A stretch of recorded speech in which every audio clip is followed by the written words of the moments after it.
Chapter 173. 157. Being a fraud. Link finally spoke. We are not your enemy, but you are our enemy.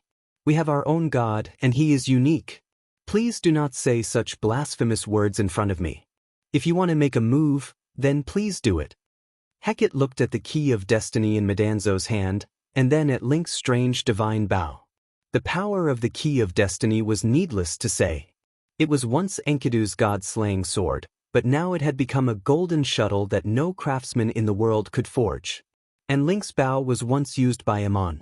Later, when Ammon obtained Gilgamesh's bow, he gave this famous battle bow to Link, and Link spent another 6 months refining it to make it even more magical. If they really fought, regardless of whether they could win or not, the price would not be small. Hecate blinked her big eyes and suddenly laughed. Two emissaries, you are no match for me, but I don't want to be enemies with you. You have followed Girth to achieve what you have today, and you should understand the agreement between the gods. We can also make an agreement. I will complete my mission, and you will complete yours. Metatron nodded and asked, what agreement? Hecate replied, those people themselves are not guilty, but they wanted to escape from Igut, and the angel king Seth has decided to punish them. And for them, it is also a trial and tribulation that they have to go through. I will not directly harm them, but I will create all kinds of obstacles according to the orders of the angel king, and you can do your best to resolve them. Madanzo gave Link an inquiring look, and Link nodded and replied, okay, let's see what we can do. Hecate laughed again. I wish you good luck. The Scorpion King Girth's temper is not very good, and if you can't complete your mission, you may end up worse than those miners. If you regret it, you can still come to me. Let me remind you, the angel king Seth did not only send me as an emissary, my mission has actually been completed, and there are others ahead of me. After she finished speaking, the countless water arrows turned back into water droplets, emitting a colorful glow under the sunlight. Countless interwoven rays of light covered Hecate's figure, and then the water droplets fell back down. The forest returned to normal, and Hecate disappeared, along with her powerful aura.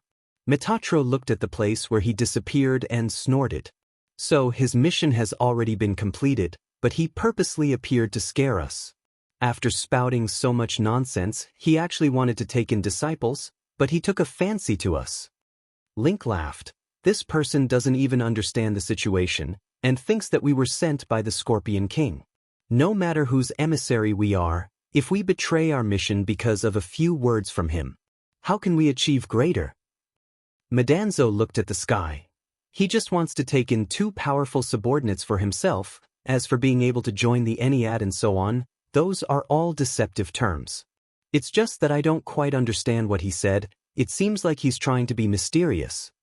Link thought for a moment. It doesn't matter whether you understand or not. It may not be something we can understand, and Ammonius will tell us sooner or later. Hecate said that there are still emissaries sent by Seth ahead of them. Who knows what kind of people they will be?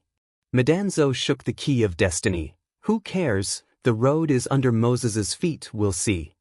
Moses and the others finally got rid of the frogs and entered the hilly area between the coastline and the main city of Danis. The terrain was undulating, and there were lush thorns and trees as tall as 2 people. The strong miners pulled out their machetes to open a path, and although they did not walk too fast, they could finally sleep in peace. They walked like this for another 5 or 6 days, and many people's clothes were torn by the thorns, so they simply mended them and continued on their way. The trees were not tall, and the mountains were not steep, but they were so densely packed that there was no end in sight. That night, David heard Madanzo's summons again, and quietly ran to a valley to meet him. Madanzo had awakened the child's power, and had been teaching him all kinds of magic. On this day, when David closed his eyes and listened to Madanzo's teachings through message magic, he was a little restless, not because his mind was not strong enough, but because his body was always feeling troubled. His test had arrived, and it was the purity of the body, and only by passing this test could he master the 2nd level of achievement. During this process, the various hidden dangers and injuries in the body would act up, and of course, it would be very uncomfortable, but one had to persevere in their training in order to get through it. Madanzo was very pleased. David Solomon's aptitude was very good, he was very smart, and he mastered his power very quickly. Medanzo did not notice anything unusual at first, and only comforted the child to overcome all kinds of discomfort, but he suddenly felt that something was wrong today, because David could not help but scratch his body with his hands. He said, "Child, untie your clothes, let me take a closer look." David untied his clothes, and Medanzo was slightly surprised. "What's with these little red spots?" David explained with some embarrassment. "There are a lot of mosquitoes, fleas, and all kinds of small insects in the mountains. If I don't pay attention while walking or sleeping, I will be bitten. It's not a problem, I will definitely focus on practicing meditation and not be distracted." After David left, Medanzo found Link and said, "There's a new situation. Someone is driving the fleas and mosquitoes in the camp to bite Moses and the others. There are a lot of fleas in the mountains. It's normal to be bitten a few times if you don't pay attention, but there are too many red spots on David's body. Obviously someone is playing tricks." Link spat. "This method is too sinister. Even we didn't notice. Moses and the others are strong, and they are very tired every day, so they don't feel much when they are bitten. But these little insects may spread a plague, and it will be too late by the time we react." Medanzo nodded. "We need to investigate and see if there are more fleas and mosquitoes around Moses's camp than in other places." The two quietly searched the wilderness, and found that where Moses and the others were camping, the number of mosquitoes and fleas was dozens of times more than in other places. These small insects, which were very common in the wilderness, were hiding under leaves, in the grass, and in the mud. If one did not deliberately search for them, it would be impossible to attract attention. Link said, "It could be another messenger sent by Seth, or it could be Hecate. I don't know the other methods of that frog demon, but he should have a way of controlling all kinds of insects. Aren't mosquitoes the frog's food?" Medanzo frowned. "The power I practice is more suitable for fighting, and my healing magic is not as good as yours. It seems that you will have to work harder this time." In the middle of the night, Moses, who was meditating, heard the voice of the divine messenger. Link told him, "The evil god of Igut has sent messengers to punish you, and they have used underhanded methods to make you suffer from countless mosquito and flea bites until you are infected with the plague. From today onwards, when you are camping, use magic to clean up the surrounding area, and take turns to cast healing magic on everyone, to prevent trouble before it happens." Moses replied, "Thank you for the reminder, divine messenger. I have also felt that there have been a lot of small insects these days, and although I am not afraid, many of my people have been bitten to no end. But if I cast healing magic, my magic power may be limited, and I am afraid I cannot completely stop the plague." Link said, "This is just the beginning. I want you to be prepared for anything. The disciples of God Allah have never been stingy with their magic power, and are even used to it. Go ahead and cast it. Just be careful not to exhaust your power. I will help you in secret. There is also a kind of grass in the mountains. I will tell you what it looks like. Send your people to gather it, and order the 12 judges to dry it with fire magic. After burning it, it can drive away mosquitoes. Every day when you are camping, let the people on night duty put the hay in a circle and smoke it around the camp." Link was the tribe leader of the savages, and since he was a child, he knew that there were a few kinds of grass in the mountains that could smoke away mosquitoes when dried. He happened to find one here, and ordered Moses to send his people to collect it. From that day onwards, whenever it was time for Moses to rest, he would order the 6 judges to take turns to set up a magic formation, and he would hold the iron stick in his hand to preside over the formation, so that his people would gather around and bathe in the light falling from the sky. Every time Moses cast a spell, there would always be a mist floating over, making the light of the staff softer and denser. That was Link's help in secret. The messenger of the gods guided the people of Duk to get rid of the inconspicuous fleas and mosquitoes, but even a wise man would still make a mistake. When Medanzo and the others realized that something was wrong, it was a little too late. Although Moses and the others did not fall ill, the cows, horses, and donkeys they carried fell ill one after another and died one by one. Without animals to carry supplies, the people had to carry everything on their backs.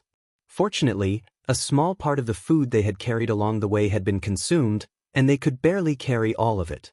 But they had lost food that could be slaughtered at any time, and they were carrying heavier things on their backs, making it more difficult to walk.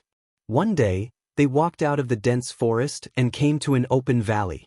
There was a lake in front of them, and the shore of the lake was covered with soft grass. After a long journey, everyone was tired, so they unloaded their bags and lay down on the soft grass to rest. Moses also saw that everyone was very tired, so he told Joshua to let everyone eat more today. They soaked the bread in the soup until it was soft, and took out the pickled dried meat from their bags, cut it into slices and roasted it on the stones. The smell of food permeated the shore of the lake, and the people showed a rare relaxed smile. They had not felt this comfortable for a long time. But suddenly, Moses frowned. He heard a buzzing sound. It turned out that a few flies flew out of the forest, and then more and more flies flew out and landed on the half-cooked pickled meat that was roasted on the hot stones. Then someone shouted, "What's so stinky?" The aroma of the pickled meat on the stones turned into a rancid smell, and they could only watch helplessly as they rotted. The rancid smell spread from everyone's body. They opened the bags and found that all the food inside had also rotted, even the dry bread and pickled meat were no exception. These food had been specially processed for long-term preservation and would not rot even after a year. How could it suddenly spoil? Divine punishment, this was the punishment of the gods. Without food they could not walk out of Egypt. If they did not want to starve to death in the wilderness, they could only turn themselves into the city. Medanzo stood in the distant forest, his face livid, and said, "They actually used this method." Although they did not directly attack the miners, is there a difference? Link also said, "If that's the case, we can also do it directly." Fortunately, Ammonius was prepared. Let Moses perform a miracle. Moses, who had always been calm, was shocked. The power of the evil god Igut was too strong. It could actually cause all the food that the people carried to rot without them knowing. The people who had not given up after suffering finally felt despair. They looked at each other's eyes and sat down on the grass dejectedly. Moses was about to stand up when he heard Link's voice. "Since the evil god's emissary has done this, you should use the means that the gods have prepared. Give them true confidence and show our miracle." Moses raised his staff and shouted, "My people, do not be depressed. The evil god that took away our food is just like the rotten food, emitting a rancid smell. The true gods are protecting us, and will show their miracle. All the people who are devout believers in all, please gather around me and accept the food that the gods have bestowed." The people gathered. Moses stretched out his hand and took out a piece of pine bread and a piece of bread, and said to the people, "This is the food that the gods have bestowed upon us. It is unprecedentedly delicious." Someone cried out in disappointment, "That's all? It's not even enough for one person." Moses smiled and said, "The gods will not let us down. Everyone, go make the fire and cook the soup. Our gods will show their miracle." A pot of soup was ready. Moses put the secret delicious pine bread into the soup, then broke the bread and threw it in. He quietly used spatial magic to protect the pot. The smell of people permeated the grass, and the people couldn't help but swallow their saliva. Moses said to David, "The youngest can eat first." David served the soup first. "Don't look at the others, the gods let you go first." David carried a plate full of fragrant soup and instant bread, but the soup in the pot was not reduced at all. One by one, the people came to Moses to receive their food. Until everyone was full, Moses still had a pot full of soup in front of him. Finally, Moses finished the pot of soup himself, then went to the lake to wash his hands and utensils, and said to the people, "Everyone, pray with me, thank our God.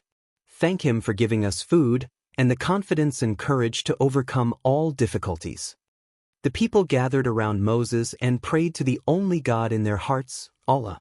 Medanzo and Link stood in the trees in the distance and looked at each other and smiled.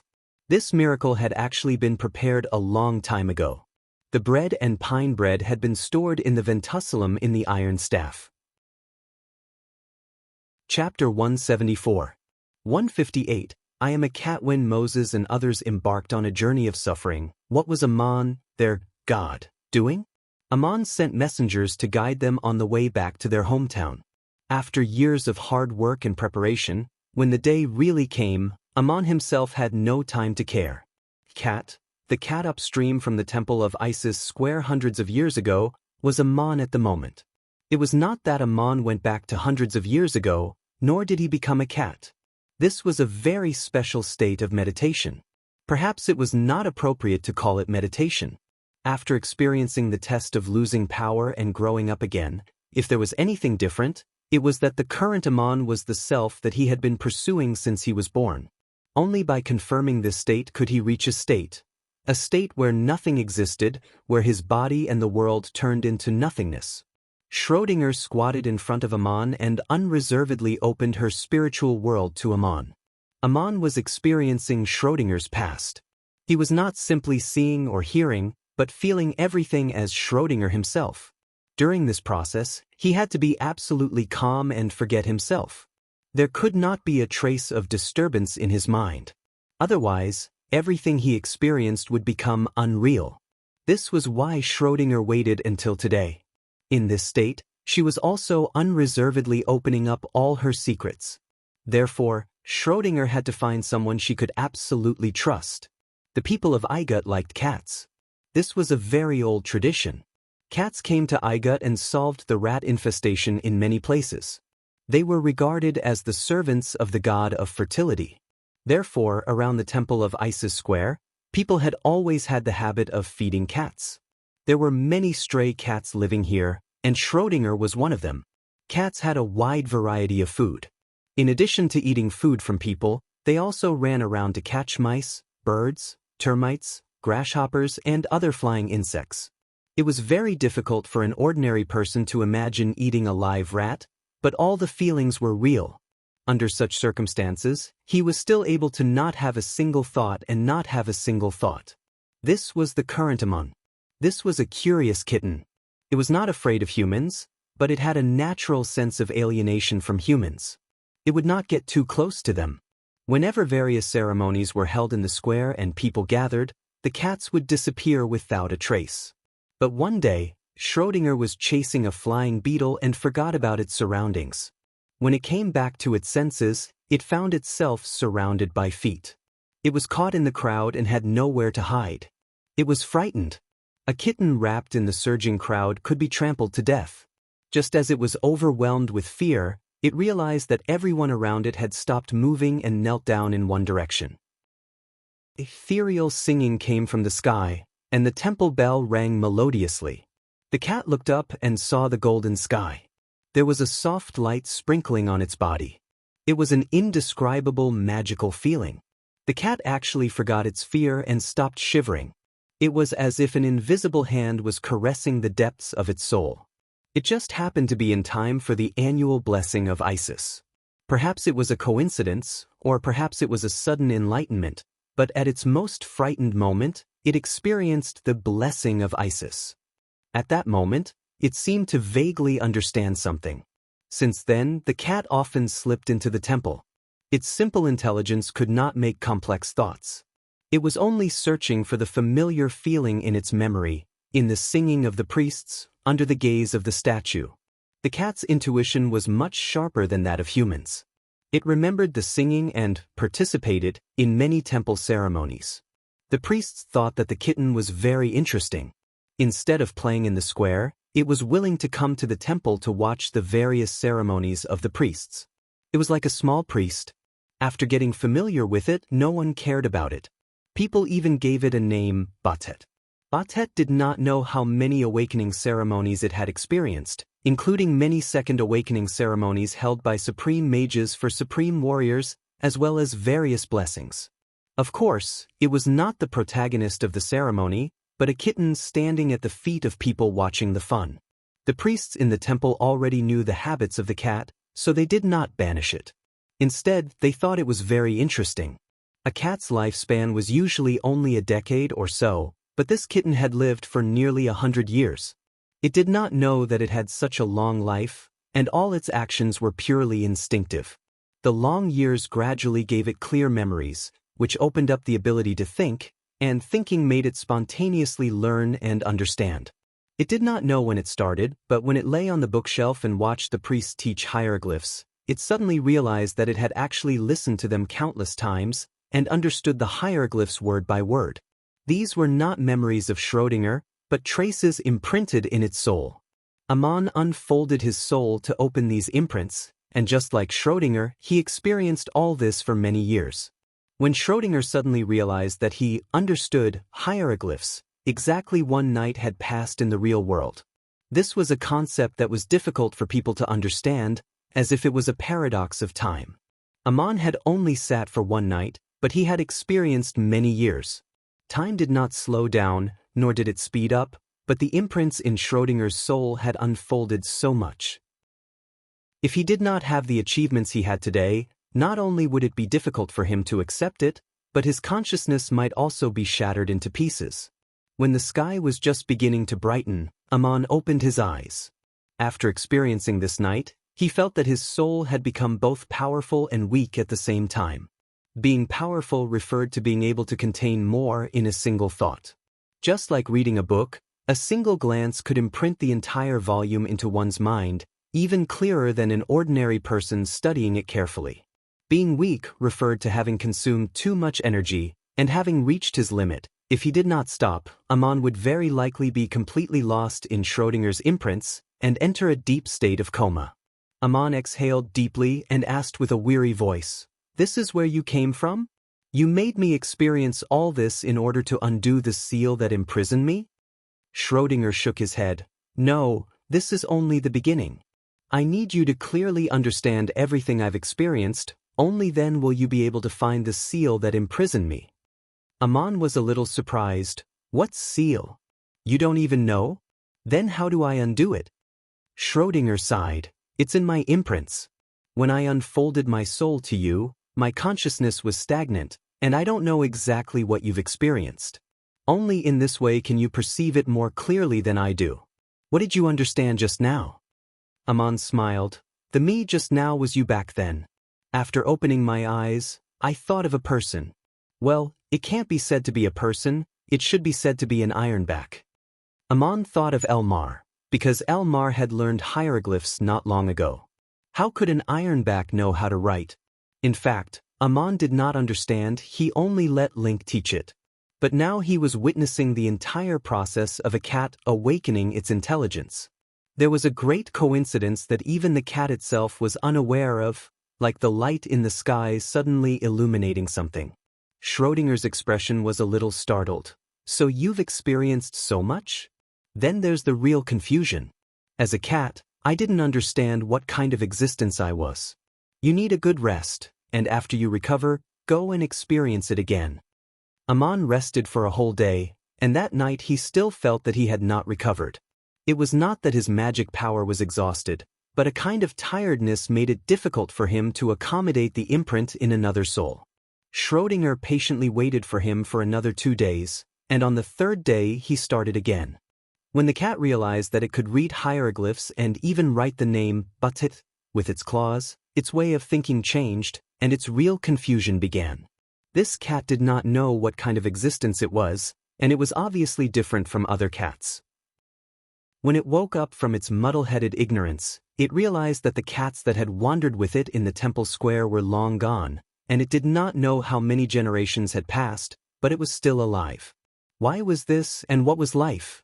This was the first question it thought about. A cat's eyes could adapt to the dark, and its body was much more flexible and agile than a human's. It had lived as long as a human's, so it began to wonder if it was a cat. If it was, what kind of cat was it? There was also a deeper question, what kind of cat did it want to be? Countless times in the quiet night when it looked up at the statue of the gods, the cat suddenly had an absurd idea in its heart. It wanted to be a cat, like that. From that day on, its eyes could not only see everything in the dark, but it could also clearly feel the blood in its body when it closed its eyes. It had spontaneously mastered the divine art of meditation. A cat's body did not look like a human at all, but in terms of origin, it was almost no different from a human. Schrödinger often strolled in the temple square and saw all kinds of people coming and going. One of them was itself, not a specific person, but an image formed by countless people. This image was called Batit, and it was what the priests called it. When a cat meditated, there was a strange situation that human practitioners could not experience. It really turned into the image of a human and had that kind of body, hair, and skin. This was a person that only existed in the world of consciousness, and in the real world, it was still a cat. This person was growing, and it was practicing. This psychic cat had never used any divine art in the temple, and its practice was just a kind of reflection.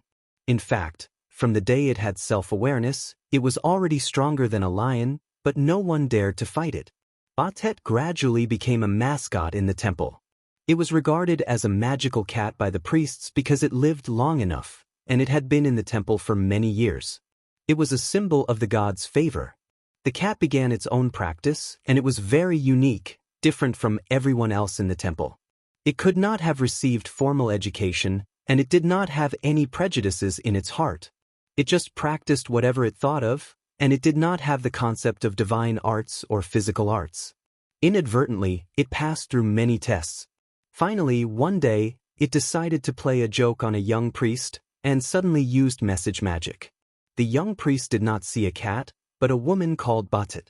The second time the spiritual imprint was unfolded, and the time was much shorter than the last time. When Aman opened his eyes, he felt even more tired, because the content of the experience was too complex. At this time, Schrödinger was no longer an ignorant kitten. In many ways, this was the experience of a human, but much more complicated than that of an ordinary person. Aman experienced 10 years in one night. He was so tired that he could not even breathe. He sat there to recover for a long time before he said, "Schrödinger, you are very beautiful." Schrödinger's tone was a little embarrassed. "Are you talking about a cat or a person?" Aman smiled but did not answer. Schrödinger turned around and slipped out. This time, Aman rested for a full 5 days. He was in a trance, and he could not even tell whether he was a cat or a person. This kind of soul fusion was terrible. If he did not have a strong enough will, it would definitely cause a mental disorder. Aman was not yet 20 years old, but he had experienced hundreds of years as a cat. It was inevitable that he would be in a trance, but he could calm down again. He also completely understood how important the test he had just experienced was. Just like what Maria once asked him, "You were a passerby who almost fell to death by the Nile River, but later became a general who shocked the continent. May I ask, on the battlefield, are you still a passerby by the Nile River? When you returned with glory, you could not leave your territory because of your military power. In your territory, are you still a general on the battlefield? Now you are sitting in front of me with your head lowered. Are you still the innocent boy in Duk? If not, then who are you? If you are, then who is Aman?" Aman suddenly found that he was becoming stronger and stronger as he experienced Schrödinger's spiritual imprint. What he grew was not just pure strength, but also a kind of potential or capacity of the soul. 5 days later, at midnight, Schrödinger once again opened his spiritual imprint. He looked up and saw the solemn and holy statue of the goddess Isis. It was the night when he used message magic to fool a young priest. When he walked past the main shrine, he suddenly felt a strange pressure.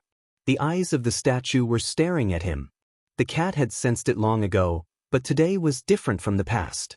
For some reason, the cat turned around and crouched down towards the statue, burying his furry head between his front paws as if he was praying. Then he heard a voice, "But don't be afraid. I am Isis." Of course, the cat knew who Isis was. He had lived in the shrine for hundreds of years, and today he heard the voice of Isis in his mind. His soul was shrouded in a deep sense of awe, and he replied in his heart, "Great goddess, are you calling me?" The voice of Isis was solemn and gentle. "You naughty kitten, I have seen what you have done. It is a rare blessing in the world for you to have achieved such an achievement. I have decided to give you a chance. Please make a vow and accept the guidance of the Ennead, and I will tell you what the path you have been pursuing is." Chapter 175. 159. Endless Growth. Bastet did not have the slightest thought of refusing in front of Isis, and did not even have any doubt or hesitation. It made an oath and became a servant of the Ennead. The content of the oath was very complicated and difficult to express in words, and its meaning could only be clearly understood through the spiritual imprint. Batet would be introduced into a group of gods, or more precisely, a belief system, because it was not yet a god. There was an agreement among the gods that they would teach the method of becoming a god to those who had hopes of becoming a god, including creatures like Batet.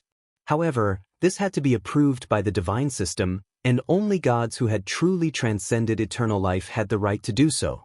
People, like Batet who had mastered secrets, were not allowed to reveal them to the outside world without permission, and this was one of the oaths.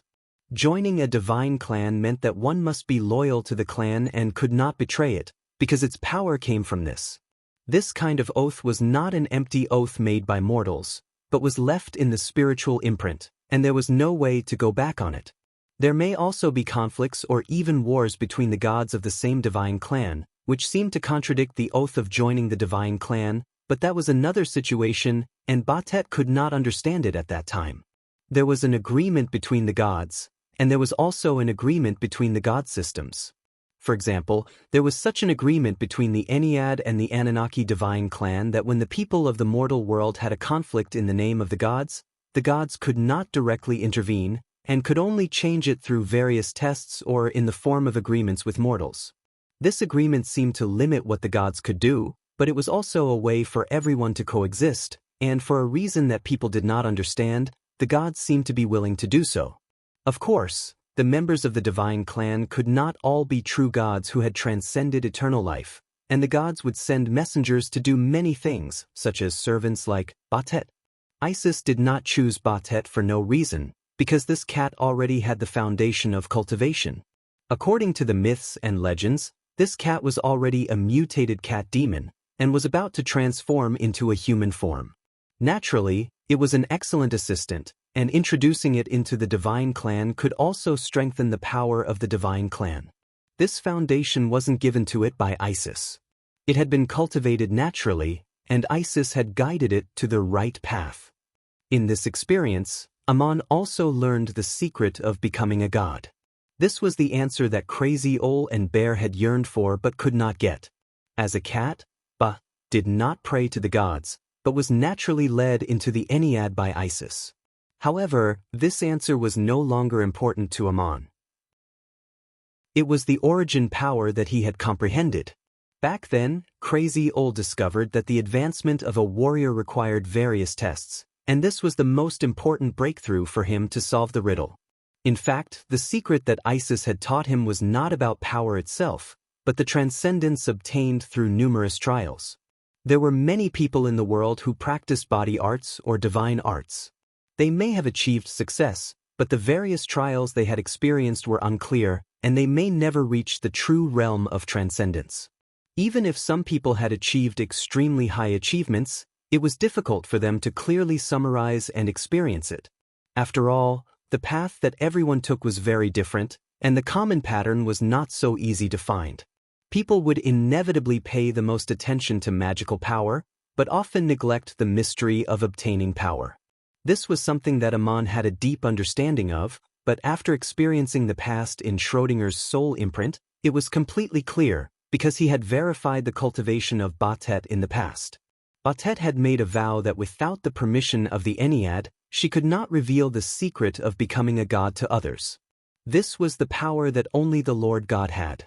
Isis's guidance of Batet, of course, was also nominally approved by the Lord God Horus, and it was impossible for Horus to disagree with Isis's decision.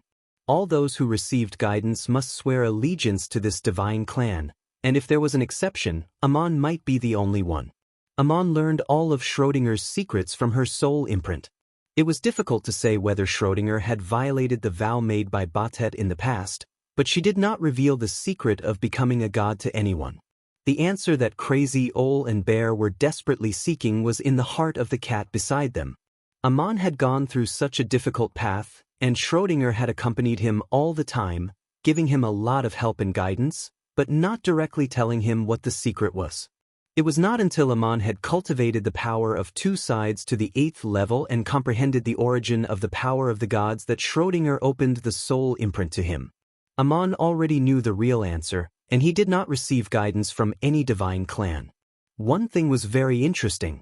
According to the agreement between the gods of the continent, Amon himself had actually played the role of a Lord God, because he had passed this power to his disciples John, Medanzo, and Link, and these disciples regarded him as the one and only God. Although Amon was not a real God who transcended eternal life, it was also the prototype of a new divine clan. Schrödinger did this because she had no other choice. If she could not unlock the seal of imprisonment, she would never be free. Why did the Batet of the past fall into the Schrödinger of today? There was no answer from this experience. Amon unfolded Schrödinger's soul imprint for the third time. The time, in meditation, was very short, and it was the process of Batet receiving guidance from Isis. When he opened his eyes and looked into the cat's eyes in the glimmer of dawn, what he felt was not the exhaustion of the soul, but the confusion and the sudden realization after being freed from the confusion. Schrödinger asked, "Amon, what have you experienced tonight?" Amon replied, "You accepted the guidance of the goddess Isis, joined the Ennead and made a vow." Schrödinger sighed, "This is the beginning of everything, and it may also be the source of my imprisonment today." Amon narrowed his eyes and said, "Are you trying to say that the vow back then is your imprisonment today?" Schrödinger sighed again, "Maybe it's not the vow itself, but my desire to get rid of this vow. Is it a violation of the vow back then when I unfolded my soul imprint to you?" Amon shook his head and said, "Maybe it is, maybe it is not, I can't answer yet, I need to continue to witness. I used to think that you knew so many things but always refused to tell me, but today I understand that it is really not easy to listen to this long story." While Moses and the others embarked on a difficult journey, Amon was also moving forward in another experience. This road was a river of time. After receiving guidance from Isis, Batet realized how lucky she was. She was already very powerful, but she had not found a clear path, and it was Isis who let her confirm from the beginning to avoid going astray. When unfolding Bastet's soul imprint, Amon's mind was calm and unmoved, but when he carefully reflected on it afterwards, he could not help but be secretly shocked, comparing it with his own cultivation experience. He had explored step by step to achieve what he had today, and before he set foot on this path, all kinds of encounters were unimaginable. If it was a mortal who knew nothing, even if the gods told him all the secrets, his first reaction would be, "How is this possible?" It was indeed too difficult, so difficult that he could not even bear to look back. From the beginning, Amon did not want to do it, but the circumstances pushed him to take such a path. Now that he recalled his own experience, in fact, if he had to do it all over again, he would not have any other choice.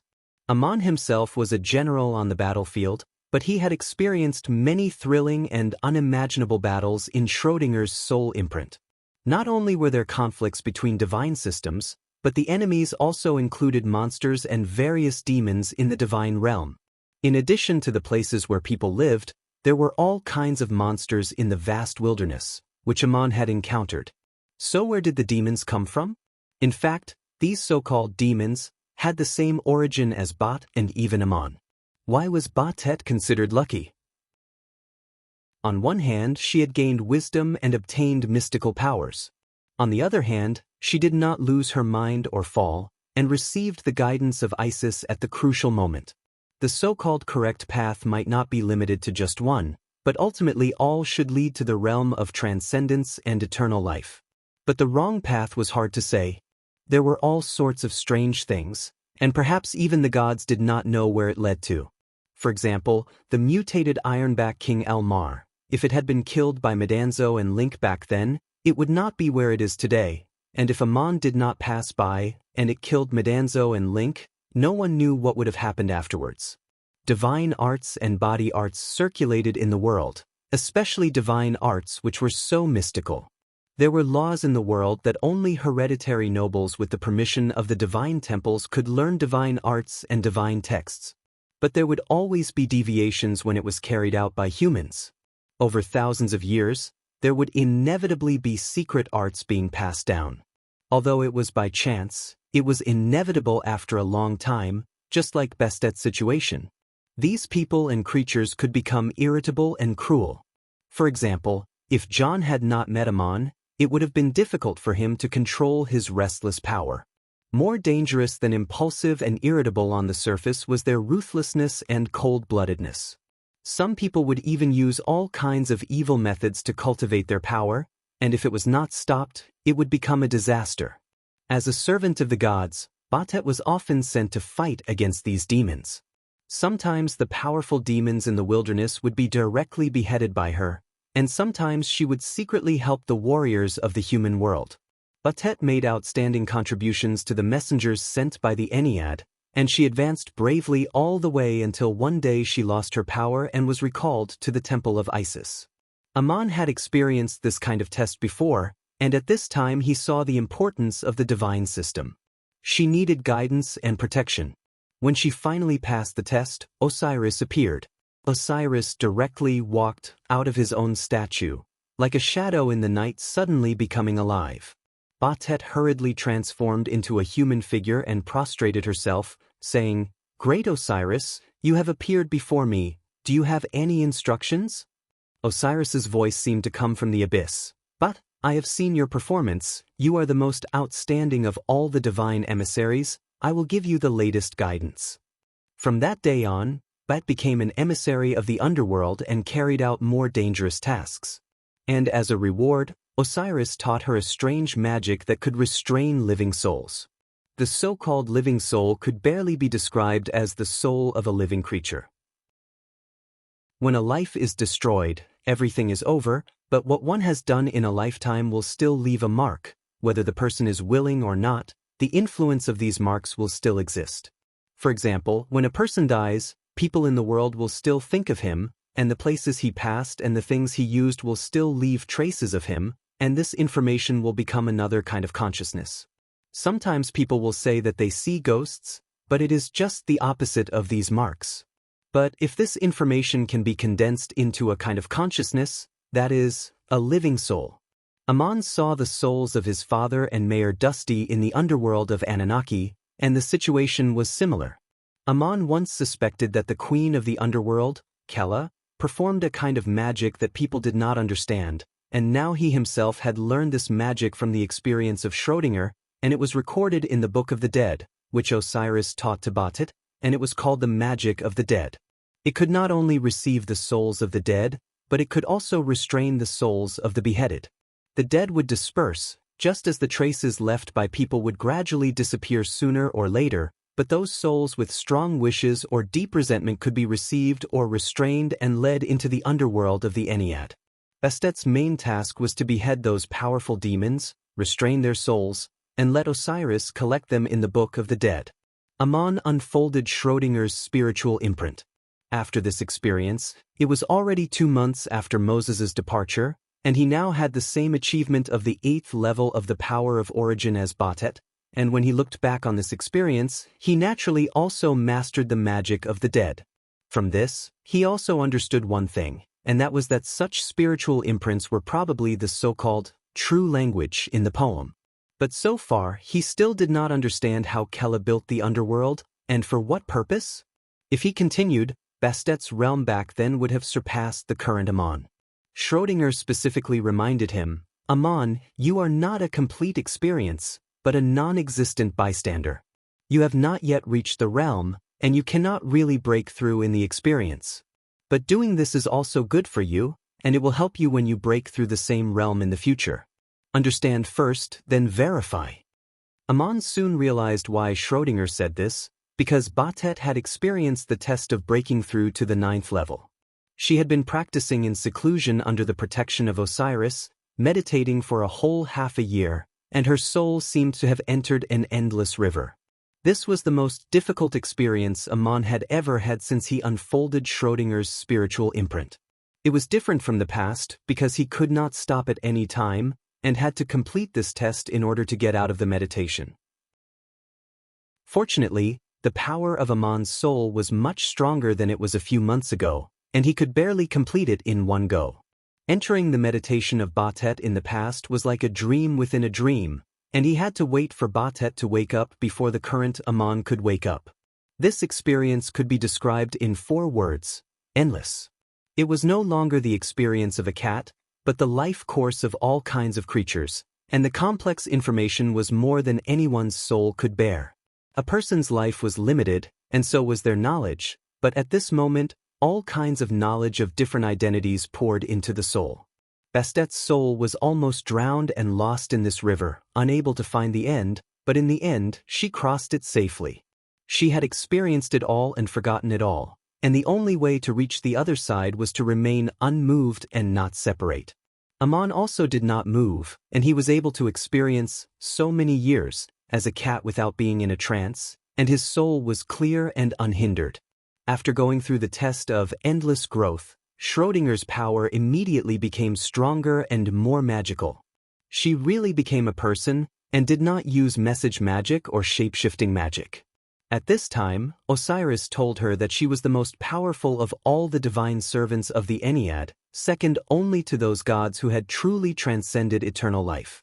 When Aman opened his eyes in the meditative state this time, his whole body seemed to be imprisoned, and all his power was almost emptied, and it was a full day before he could speak. Schrödinger kept looking at him, and even rubbed her furry little head against him from time to time. When Aman finally spoke, he was the first to say, "I heard Osiris speak, but I never saw his face clearly." Schrödinger gently stroked the back of his hand with the small pat of her paw and said, "You do not really have that realm, you only experienced it in my spiritual imprint, so you can't see Osiris' face clearly, and you don't understand what kind of existence he is. I will not voluntarily reveal the secrets of the Ennead, and you can learn as much as you can from my experience. Osiris said that you are the most powerful of the divine servants, but Enkidu and I have fought before.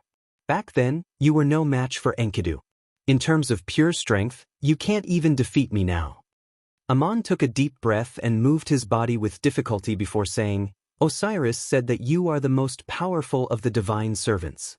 Schrödinger shook his head and said, "How many strong beings like Enkidu are there in the world? He even injured Horus. Your strength is already very strong, even no less than mine at that time. But you still don't know the true magic of this realm.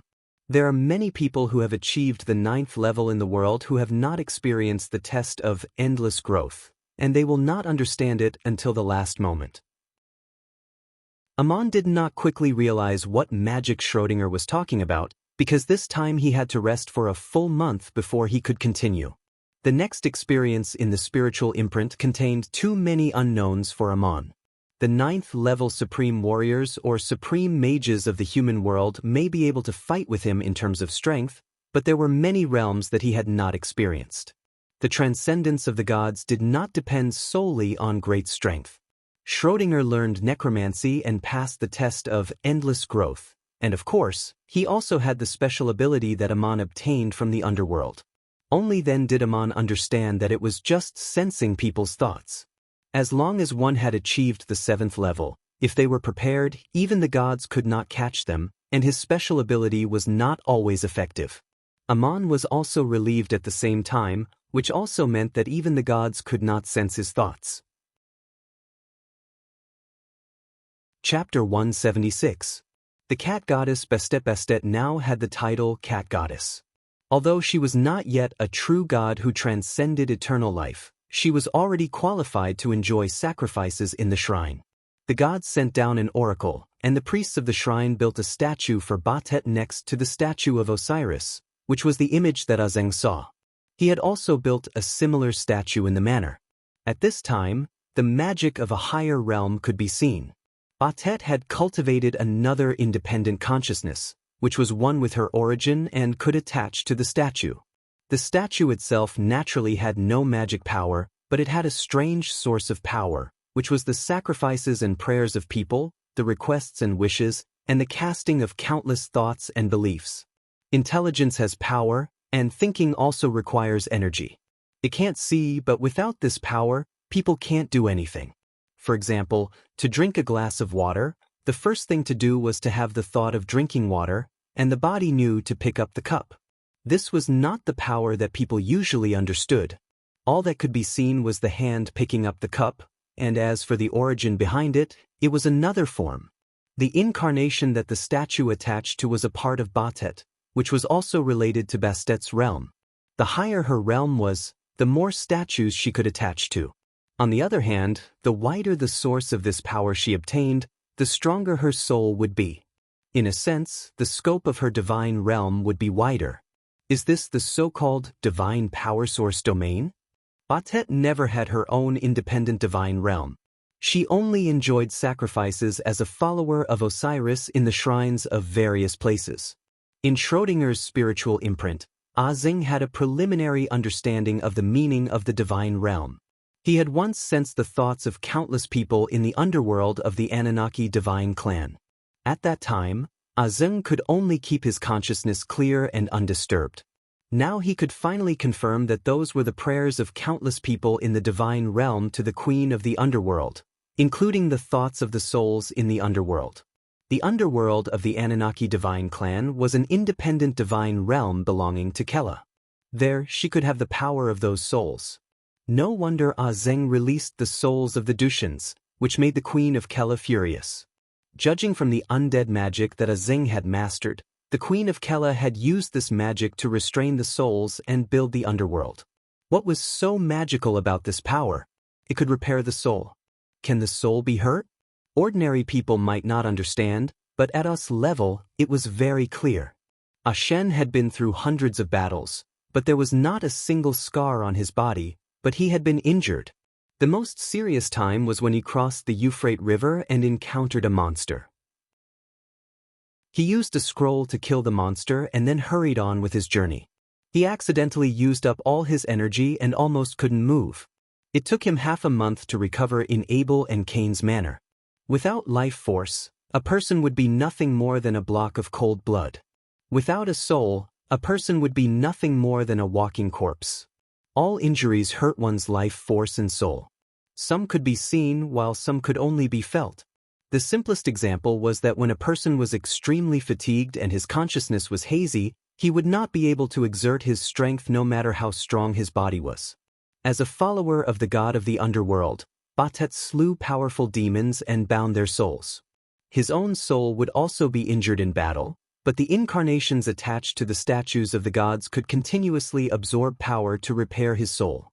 When she reached the 9th level and passed the true test, she would truly have the miracle of endless life. As long as she was not destroyed, her life seemed to be endless. When I experienced this part of the past in Bastet's spiritual imprint, he opened his eyes again and let out a long sigh. He felt much more relaxed at this moment than when he had left the state of meditation the last time. Schrödinger was still looking at him in the morning light. I reached out his hand and touched the cat's shoulder. The test of endless life is so important. It allows you to have a divine realm, and your life is almost endless. Is this immortality? What about the real gods? There was a trace of sadness in Schrödinger's eyes. Back then, I thought I could stand shoulder to shoulder with the gods. I had great power and endless life. Standing on the altar, I heard countless people calling for the great goddess Batet in their hearts. I suddenly thought of myself as a god, but later I found out that I wasn't. There is a price to pay for everything. You will understand once you continue to experience it. Schrödinger was never willing to talk about his past. After I guessed her origin, he did not allow her to say the name Batet. After experiencing her soul imprint for 200 years, I already knew Schrödinger very well. She did not even need to use her special ability to understand Schrödinger's feelings. So she changed the topic and said, "You have passed the test of the endless cycle and have been allowed by the divine system to enjoy the right to accept the sacrifice in the divine temple. You can attach your incarnation to the statue. But from the divine arts you have learned, you don't actually need to reach this level to do something similar." Schrödinger nodded. "Your understanding is truly astonishing. No wonder you could explore this path without the guidance of the gods. Yes, a soul can attach itself to a statue of the gods and absorb its power. There is no need for the power to reach the 9th level. But there are two limitations. First, it can only attach itself to a specific statue and cannot change its incarnation at will. As for those living souls that aren't strong enough, they often need external help to achieve this." I asked again, "Have you encountered such a situation before?" Schrödinger replied, "Of course I have. I have restrained some demons that attach themselves to the statues of the gods in remote temples. Compared to the living demons, the powerful souls that occasionally condense after a demon's death prefer to do it this way. I smiled bitterly. Back then, you have also killed mages like me. Schrödinger also smiled bitterly. Not mages like you, but supreme mages who are enemies of the shrines. Ordinary mages do not need the emissaries of the gods to act, and as long as the supreme mages do not become enemies of the shrines will not be willing to provoke them. The gods often send emissaries when they hear the prayers and summons of the shrines. There are two kinds of mages that I have killed. One is those who have gone astray and become a scourge to the people of the gods. The other is those who have openly become enemies of the gods and committed unforgivable crimes. Ah thought for a moment and said, the latter situation, like Bear? Schrödinger lowered his head and said, yes, if I was still the so-called goddess, I might have been sent to assist the pursuers of the shrines. But I was taken away by Bear. The Empire of Igut paid a heavy price to hunt down Bear. He died together with 3 supreme mages and 4 supreme warriors. If I were to accept such a task, it would usually be to guide those people on how to catch up with Bear and resist his power at the critical moment. In terms of pure combat power, the cat goddess Batet surpassed many powerful opponents that I had seen, but she was still not as good as Enkidu. If Batet and Enkidu fought one-on-one, it would be difficult for her to win, but she should be able to escape. If she was alone and encountered Enkidu and Gilgamesh, and Enkidu fought head-on while Gilgamesh used a soul-binding method to lock onto her, Batet could also be beheaded. This was how Humbaba died. When the gods of the divine clans dealt with powerful demons on earth, they usually sent down an oracle to let the shrines send masters to destroy them, and sometimes they would send emissaries to secretly assist. The shrines would also take the initiative to kill the so-called demons. Sometimes the opponent was too strong, they would pray to the gods, and when the gods heard the news, they would also send emissaries if necessary. Batet was once the most powerful of all the emissaries of the Ennead. Schrödinger didn't seem to want to talk about this topic anymore. He stood up and said to you will soon learn what the judgment of fate and judgment of the end is in my spiritual imprint. My experience is a confirmation and help to your training, but it's not clear whether it's good or bad. The weather is good today. Would you like to take a walk with me by the Nile River? Also stood up and said, it's been a few months, it's rare that you're in the mood to relax. Let's go for a walk by the Nile River and catch some fish for you. Schrödinger tilted his head and looked at It's not that I'm in the mood, it's that you've experienced so much in my spiritual imprint, and you're still in the mood to catch fish for me. That's what's really rare. The Supreme General of the Empire had been living in seclusion for several months, and the farmers in the territory finally saw coming out for a walk. He walked with his hands behind his back, walking out of the village built by Moses and the other slaves, passing through grassy slopes, fields, and river stalls. He didn't bring any servants with him, only a strolling cat. The wind was gentle and the sun was bright. The clouds on the horizon were like a flock of white lambs, and the Nile River flowed endlessly. I stood on a small boat with Schrödinger squatting at the bow. Without oars or sails, the boat gently floated out. It didn't drift with the current, but headed straight for the heart of the river. A group of huge crocodiles on the steep slope by the shore were startled. They swam into the river, showing their scaly backs beside the boat, and then disappeared into the deep water. I stopped the boat in the middle of the river, feeling the water flowing under his feet. With a wave of his hand, a few fish appeared out of thin air. Flames rose in the air, and all kinds of magic were used to clean the scales and internal organs of the fish. The seasoning was also sprinkled out of thin air, and in the blink of an eye, the fish were roasted fragrant. Then, he took out a golden plate and placed the fish in front of Schrödinger. Schrödinger sighed and said, your cooking skills are getting better and better. This fish is so good. I smiled and said, it's just the effort because you like it.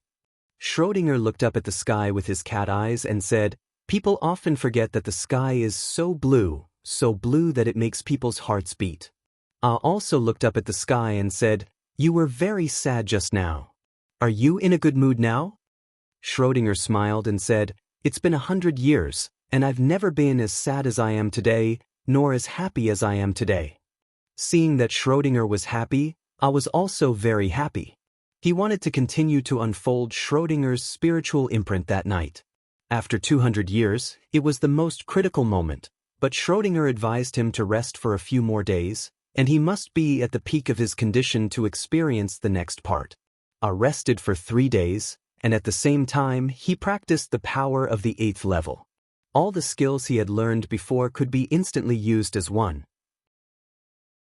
He suddenly felt that after experiencing Schrödinger's past, he had also mastered all the skills before Schrödinger broke through the 9th level, except for transforming into a cat. After all, he was not Schrödinger. He felt that his condition was at an unprecedented peak, but Schrödinger advised him to practice for 2 more days, so he waited until the night after 5 days to start again. Beth transformed from a cat to a human, and from a human she was revered as a god. She had endless life and could continuously absorb the power to repair the soul, and in her consciousness, she had already regarded herself as a god. She had also seen those gods who had truly transcended eternal life, and their means in the human world were no more than this. The only difference was the strength of their power. During this experience, I had a new understanding of the divine realm, and along with Bastet's spiritual imprint, he entered the residence of the Ennead. This was a wonderful world, above the 4th waterfall in the upper reaches of the Nile River. Most people who walked here could only see the waterfall and the mountains, and could not find anything unusual at all. But after opening a strange spatial door, there was another world hidden here, a world created by the gods in the human world. There were towering palaces and strange plants from all over the continent, and the messengers of the gods gathered here to practice. This wonderful world could protect them from outside interference, and the environment was more suitable for practicing all kinds of power.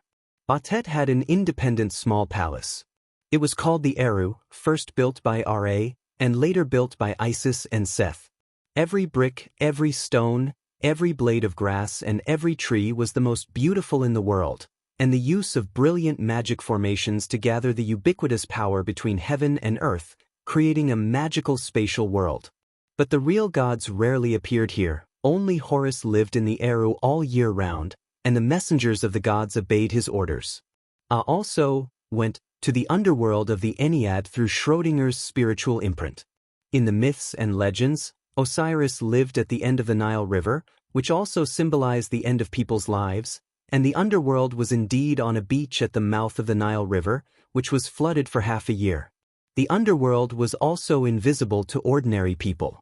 It was like another strange spatial world, very similar to the underworld of the Anunnaki, but also slightly different, and Os' experience was not very clear. The god Schrödinger had seen the most was of course Osiris, but in her spiritual imprint, she had never clearly seen the face of this god. He was like a shadow that was faintly discernible. Many years passed like this, and Schrödinger, who thought of herself as a god, gradually had new difficulties, and the seemingly endless life became a little boring.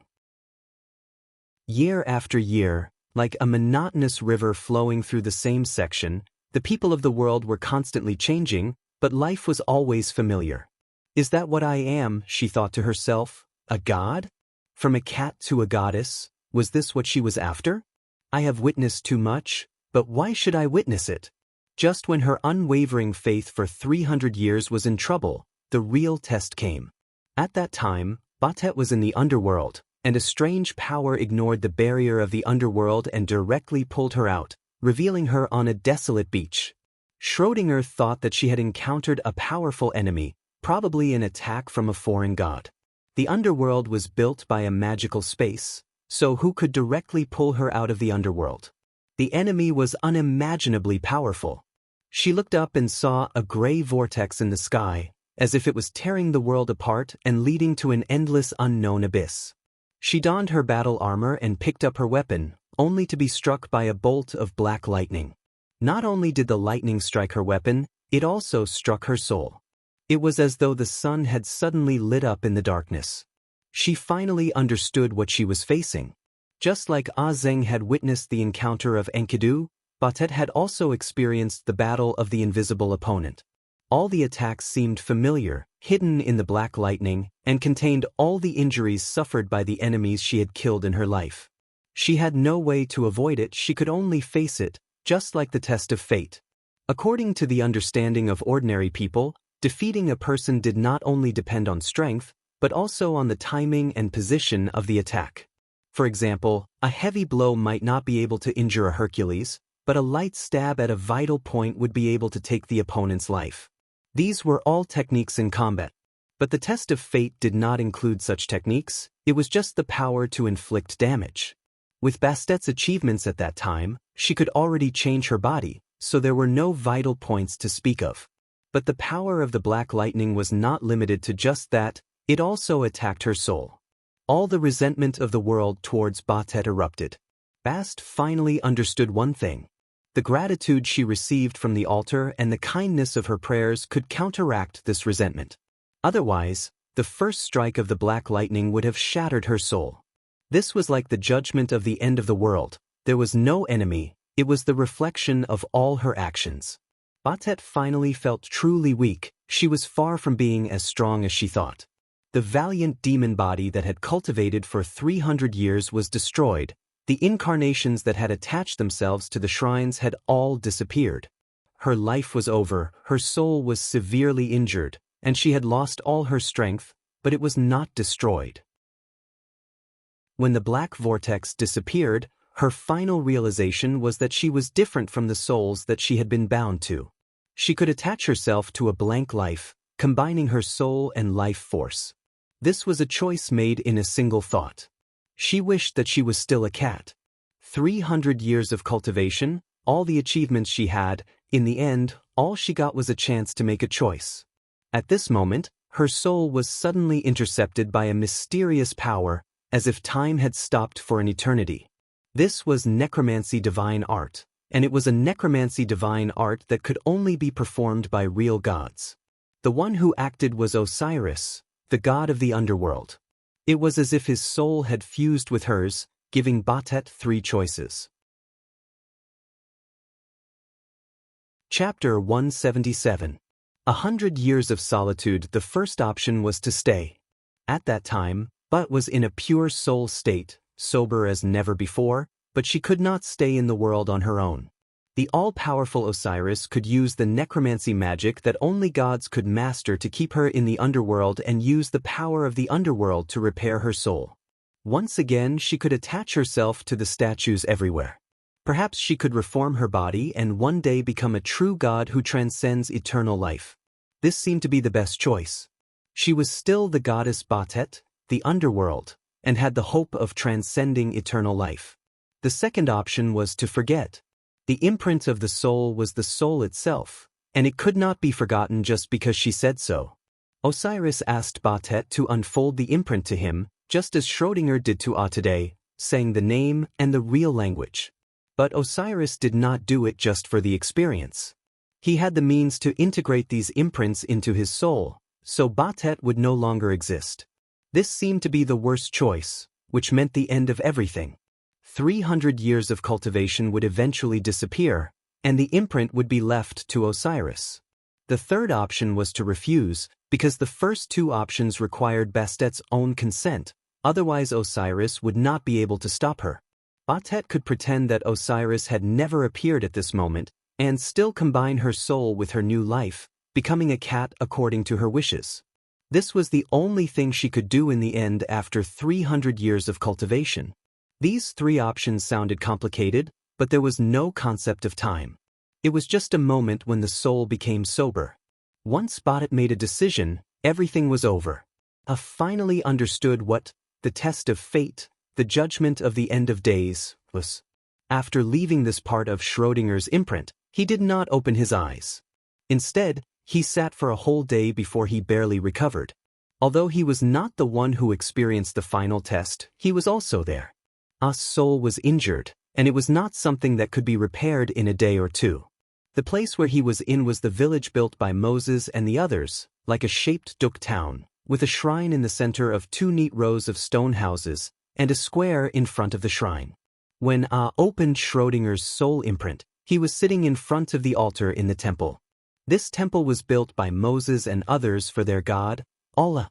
Moses had never seen Allah's face, and Allah was the only God, so Moses was not allowed to build a statue like other temples, so there was only one symbol on the altar, the cross of light. The cross was divided into 4 parts: top, bottom, left, and right. The top, left, and right sides were equal in length, while the bottom side was twice the length of the other 3 sides. At the center of the cross, there was a sun-shaped ring emitting light. At the top, left, and right of the cross, there were 3 rings emitting light, looking like 3 crosses. This image was widely spread across the continent. It symbolized light, the light that illuminated the world and awakened all things. On many occasions, it also symbolized the sun, the source of life. Apart from the light and sun, the cross itself was a mysterious totem that had been popular in the continent since ancient times. In Babylon and the Hittite kingdom, the cross was an instrument of torture, hung on it for public display. Therefore, the cross-shaped totem also symbolized suffering and the desire to be redeemed from suffering. In the Igut, people used cross-shaped stakes on the riverbank, representing the height of the flood. This totem was later regarded as a symbol of life and reproduction. Moses erected a cross of light in the temple, symbolizing his faith in Allah. The meaning was very complicated. Schrödinger stood guard in front of from sunrise to sunset, and then to sunrise again. Finally, opened his eyes. Schrödinger asked with concern, "Are you all right? Are your injuries serious?" Reached out and hugged the cat, gently stroking it in his arms. "I'm fine, I just lost my strength. I'm afraid it will take a while for me to recover." Once again lost his strength. This time, it was different from the last test. He felt like he was imprisoned. He was injured in Schrödinger's spiritual imprint and needed some time to recuperate. But his body was normal, and he was still a strong young man in his 20s. Stood up with Schrödinger in his arms and glanced at the cross on the altar, which symbolized the faith of the Dushians in him. However, Moses and his clansmen were on a difficult journey. He sighed and walked out with Schrödinger in his arms. He held the cat in the crook of his arm like he was holding a baby. As he walked, he said, "The weather is good, and the air is good. Let's go for a walk in the mountains and hunt some game. I can't use magic for now, so I won't catch fish in the river today." For the next month, the servants in the territory saw the Supreme General resume his leisurely and comfortable life. He did not ride a horse, nor did he bring any attendants with him. Every day, he would take good wine and food with him and wander around with a cat, looking at the various sceneries of the world. The places they visited the most were the banks of the Nile River and the wilderness near Mount Horeb. No one could hear the intimate conversation between and the cat. Asked Schrödinger, "It's normal for you to refuse the second option, but why didn't you agree to the first option as well?" Schrödinger replied calmly, "Only when I reached the end of the road did I understand what the judgment of fate is. The gods guided me to that path, and my actions on that path will eventually lead to my own end. Do I still want to be Batet again? Besides, being a lonely soul in the underworld has actually become the source of Osiris' power. In a sense, Batet has always been a tool of the gods. She has slain too many powerful demons, so much so that when the final test came, even her powerful demon body that had been practicing for 300 years could not bear it. Those were all tasks that she had accepted from the gods to complete. On the other hand, the gods also allowed her to enjoy the sacrifices in the temple. The prayers and faith of countless people offset most of the impact of the resentment of the judgment of the end, so that she could retain her soul. Asked again, "When you came back to your senses, you were no longer willing to become a tool of Osiris and the Ennead. Did you ever resent them?" Schrödinger shook his head and said, "No, I don't resent them. I'm just a cat who was lucky enough to gain wisdom. Without the guidance of Isis, I don't know what kind of fate I would have. It's too difficult to find the right path among the thousands of wrong paths, and it's more likely that I would end up like those demons I killed. I was taken into the Ennead, gained great power, and became a goddess on the altar. With 300 years, I'm already a lucky cat, and I shouldn't complain about anything. What I did was what I was willing to do, and I've borne the consequences, that's all." The gods told you everything but did not tell you about the final test. Do you know why?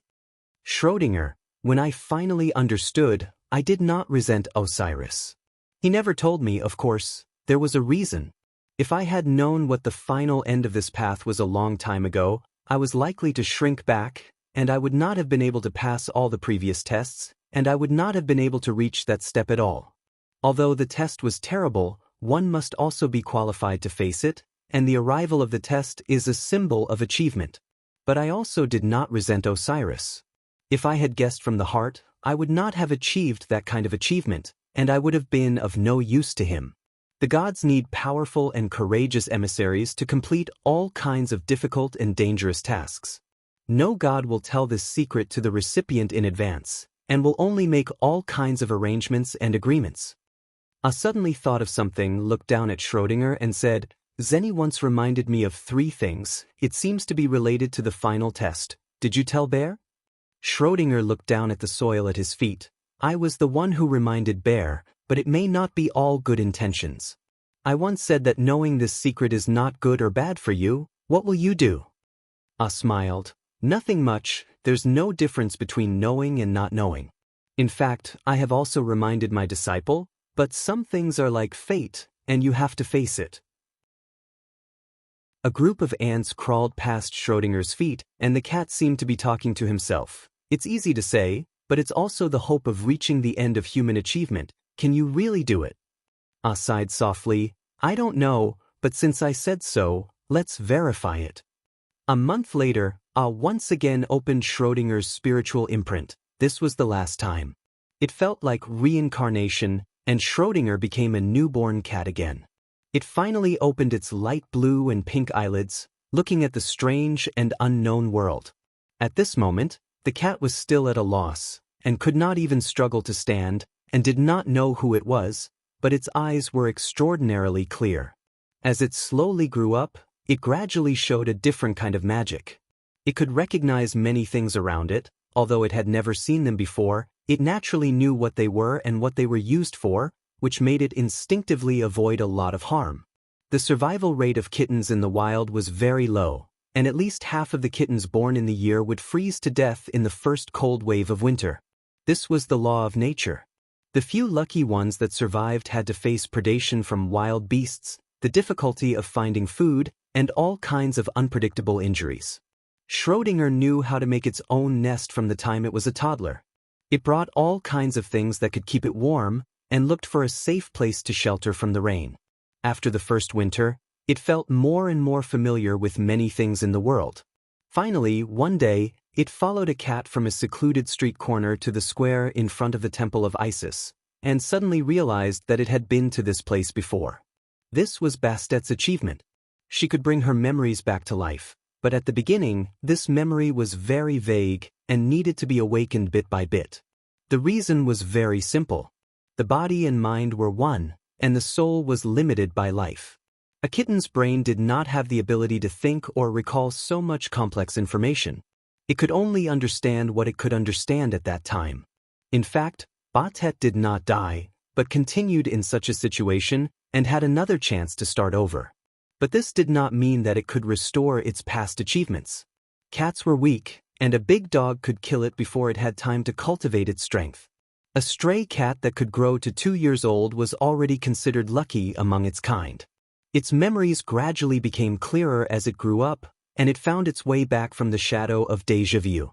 It once again opened its spiritual wisdom, and if it was lucky enough, it might eventually embark on the path to the gods again. But if it lost the protection and support of the divine clan, the difficulty would be unimaginable. Shortly after it opened its spiritual wisdom, Osiris appeared again. One day, it was dozing off under the wall outside the temple, and the surrounding cats suddenly woke up and fled. Schrödinger opened its eyes and looked up to see a god in the shadow, and suddenly recognized it. Osiris said, welcome back." It was Osiris who awakened its soul in advance, and used magic to tell it all its past experiences. When it was finally able to cultivate again, Osiris found it again and asked, "You did not die, but you were reborn in another way. I have been looking forward to your recovery, and your experiences have allowed you to start over again. Compared to the countless strong people in history who have fallen in the test, you are so lucky.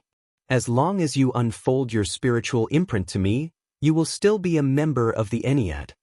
However, Schrödinger replied, "Great God of the underworld, I want to make a new choice, and I don't want to have anything to do with the Ennead anymore." Osiris said, "This is not a choice you can make. The guidance of the Ennead has made you a magical cat, and you cannot violate the oath you made back then. If you give up your mission, it is tantamount to giving up your own power and path." At first, Schrödinger did not quite understand what Osiris meant by this, but later, Schrödinger began to cultivate, and it took many years to break through the many tests, but its power never recovered. But this did not prevent Schrödinger from continuing to cultivate. The realm it was trying to verify was not hindered, it just did not need to use that power, and it passed the test of endless arising and ceasing cycle. It became a cat with its soul imprisoned, and it had always been a cat. Did Osiris imprison its power? So that it would always have the body of a cat. This kind of imprisonment had been loosened once, and Schrödinger was a cat with the 9th level of the power of origin, and it could occasionally gather its power to do something, but it was very taxing on its body. Later, Baal came to the temple of Isis and found a cat peeping at the ancient books in the archives, and Schrödinger also tried to find a way to lift the imprisonment of its soul from various records. Baal was surprised to find that the cat could not be detected by detection magic, which was almost a stealth skill that only gods had, so he conveniently stole the cat, wanting to know its secret. But Schrödinger only gave Baal 3 reminders. The genius Baal guessed that Schrödinger might be a sealed god, and once said, "If I can find a way to unlock your seal, you will tell me your secret." The sealing magic in the human world is nothing more than the transformation of brilliant message magic, and I am the most brilliant message magic master today. I already knew what happened next.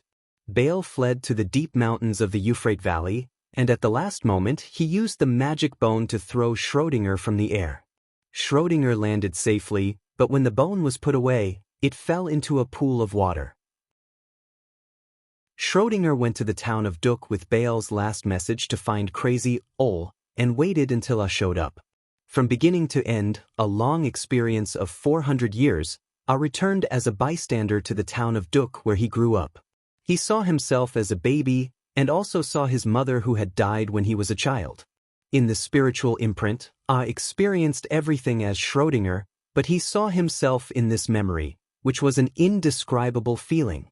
He finally moved, and as soon as the thought occurred, it could no longer stay in the spiritual imprint of Schrödinger.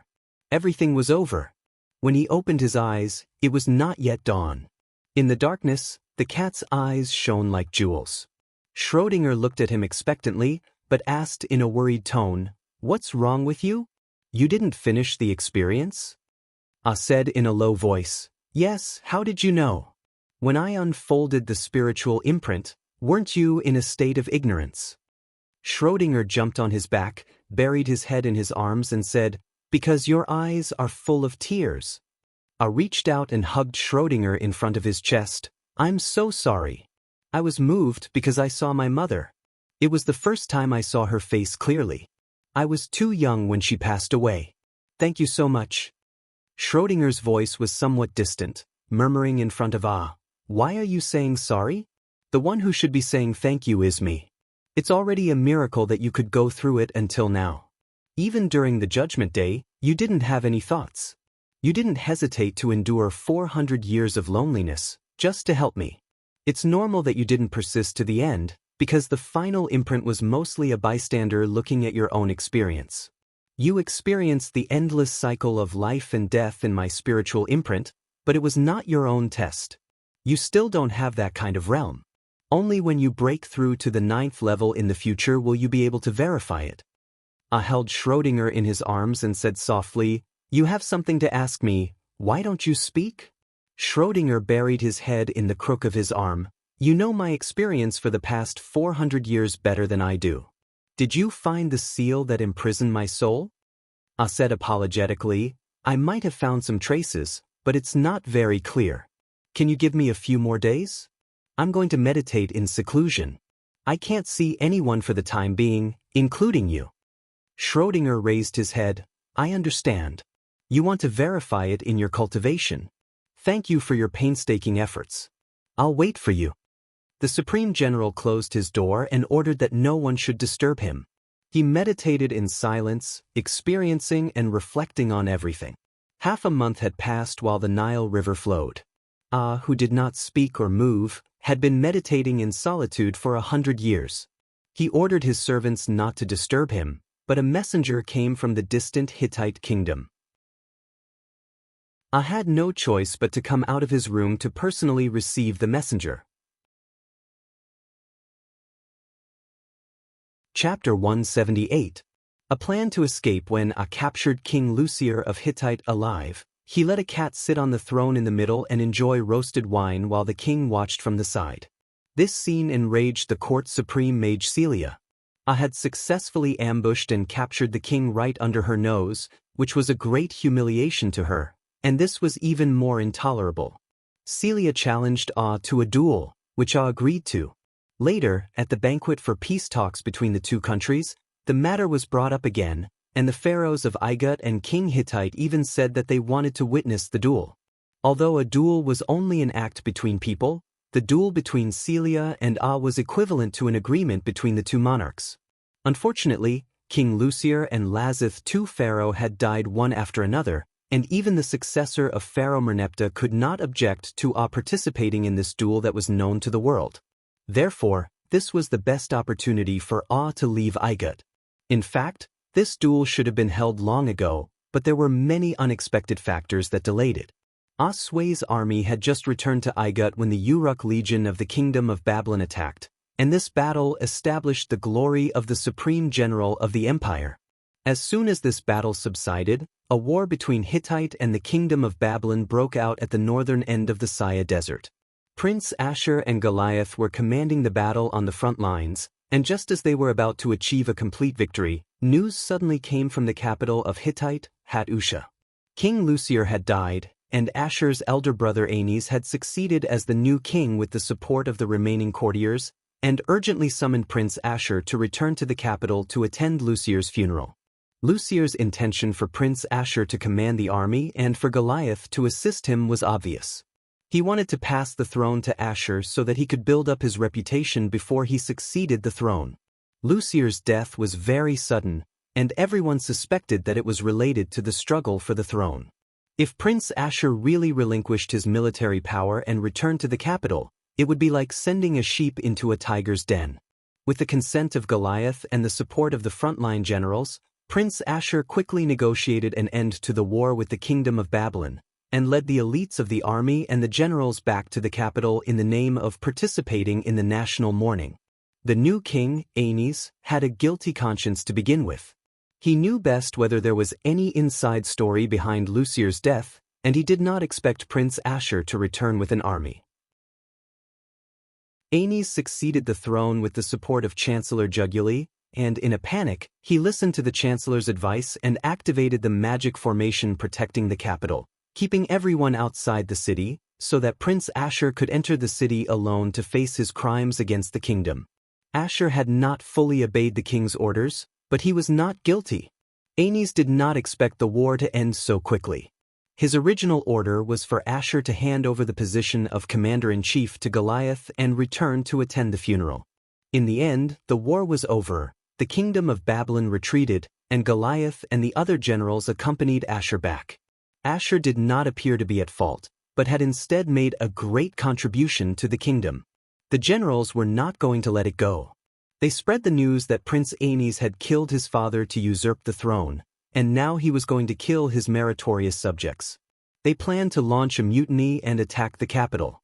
It looked like a civil war was about to break out. The city of Hattusha was sturdy and protected by a divine spell formation, making it very difficult to attack. No matter who won, the final outcome would be a lose-lose situation. At this critical juncture, Goliath called the Grand Elder of the Hittite Academy and entered the capital alone. He was the honorary chief elder of the Hittite Academy and had great prestige in the kingdom, so no one stopped him. Goliath went to the palace to see the new king and reported on the front lines. He asked, "Your Majesty, you should know the outcome. If Prince Ashur decides to launch a mutiny and the capital cannot be defended, what will happen to you, and what will happen to the Hittite kingdom? Do you want to hurt the whole kingdom in a civil war and end up dead, or do you want a dignified solution? Aeneas did not want to hear this, so he detained Goliath in the palace in the name of discussing state affairs, but this caused the various factions in the capital to split and the people to be dissatisfied. The Hittite Academy was the first to object to the king's decision to detain Goliath, and even said that if the chief elder was not released, they would stop operating the magic formation protecting the capital. Even if Goliath did not resist, Aeneas would not dare to kill him. If the new king did not kill Goliath, they could still negotiate, but if he killed Goliath, it would definitely lead to a mutiny. King Ashur sent Prime Minister Juguli to persuade Goliath to support him. Juguli's nephew was Goliath's favorite student, Raphael, and he thought that Goliath and he were on the same side. However, Goliath asked the Prime Minister, "I won't ask how King Lucier died, but do you know what will happen to you? Do you want to bury yourself when the capital is breached and the kingdom suffers great damage? Or do you want to end this palace coup with dignity and not let the innocent soldiers and people die with you?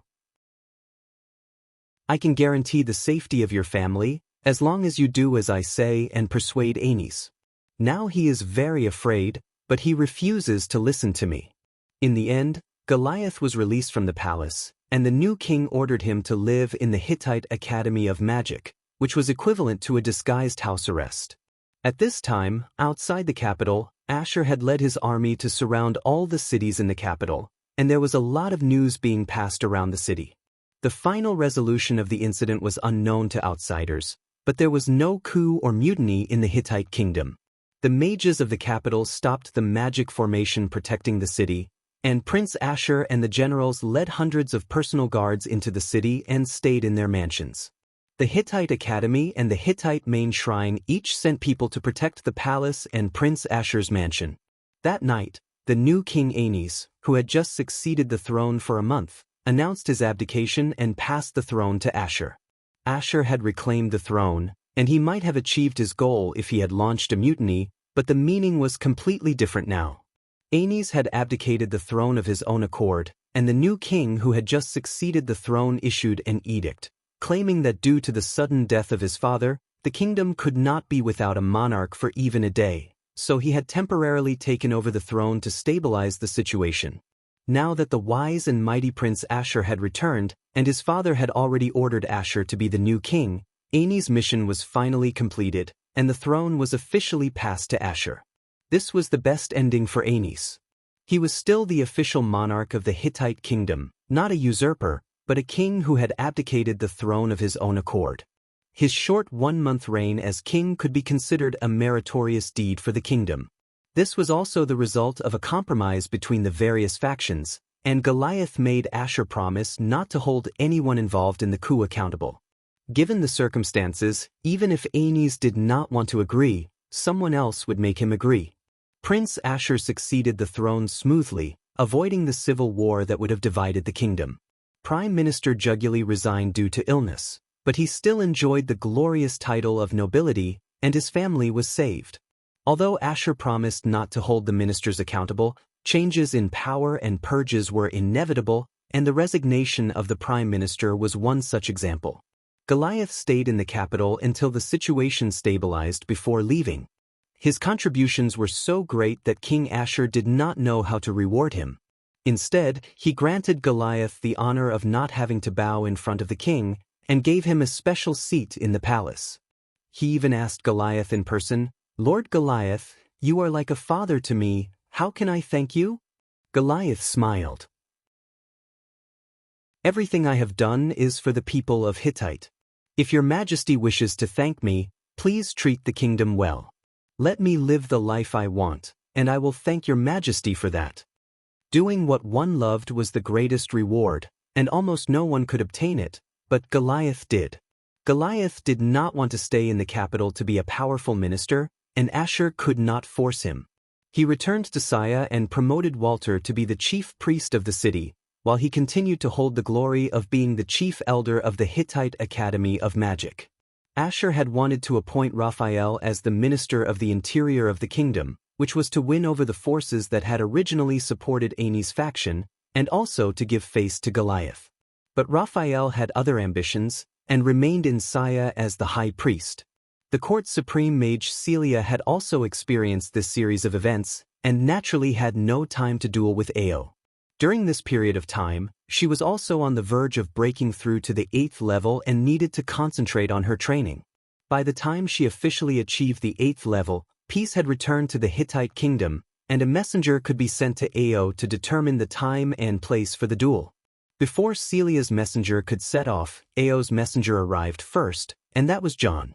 John left Igut with his 36 personal guards, and at the same time, he had another mission, which was to find Celia to determine the time and place for the duel. John carried a letter written by Ao, on which was written, "You choose the place in Hittite. I set the time when I arrive." John grasped the timing and wanted to find Celia when Moses and the others were about to leave Igut. Celia's reply was quick, and she immediately sent a messenger to Igut and set the place for the duel, which was the camp where Ao had captured the king of Hittite. As for the time, of course, it was decided by the Supreme General himself after Ao arrived. Celia was ready at any time. When Celia's messenger arrived, Ao, who had refused to meet any guests, naturally had to personally receive him. He held a banquet to express his gratitude for the messenger's hard work. When the messengers saw Ao, the legendary Supreme General of the Empire of Igut, he couldn't help but be secretly surprised. Ao looked too young, just like a teenager, but he gave off such a profound feeling, like an unfathomable god. At the age of 16, Ao was already very strong, and his physique was no different from an adult. In an environment like Duk, the son of an old drunkard shouldered the burden of life at an early age. Opportunities also forced him to mature early. Later on, he was worshipped as a god by the barbarians, and his words and actions naturally carried a certain temperament. But these were not the main reasons. Ao had just experienced hundreds of years of time in Schrödinger's soul imprint. It was as if he was really there hundreds of years ago. The impression he gave off was that of a mature youth, more stable and tenacious than his peers. At this moment, Ao really gave off an unfathomable feeling. But his appearance hadn't changed much since he broke through the 7th level of the power of two sides at the age of 17. His face was still very handsome, with slightly curly short hair. Sometimes when he smiled, he looked like a child. The messenger originally had full confidence in his master, Celia. But after seeing Ao with his own eyes, his confidence was shaken. He wanted to hurry back and tell Celia about this feeling.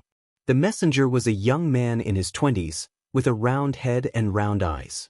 His appearance was somewhat cute, but also delicate. His name was Rulio, and in front of Ao, he humbly called himself Ilu. He was a servant of Celia. Ao told Rulio that he would soon leave for the designated place on the southwest shore of the inland lake, and that he would inform Celia immediately when he arrived. Rulio smiled and said, "Supreme General does not need to inform Master Celia. I will wait for you there. As soon as you arrive, Master Celia will receive the news." Rulio said goodbye and left. Before leaving, he pointed to Schrödinger, who had been staying beside Ao, and said, "Is this cat the pet that the Supreme General brought to the battlefield? It really is extraordinary."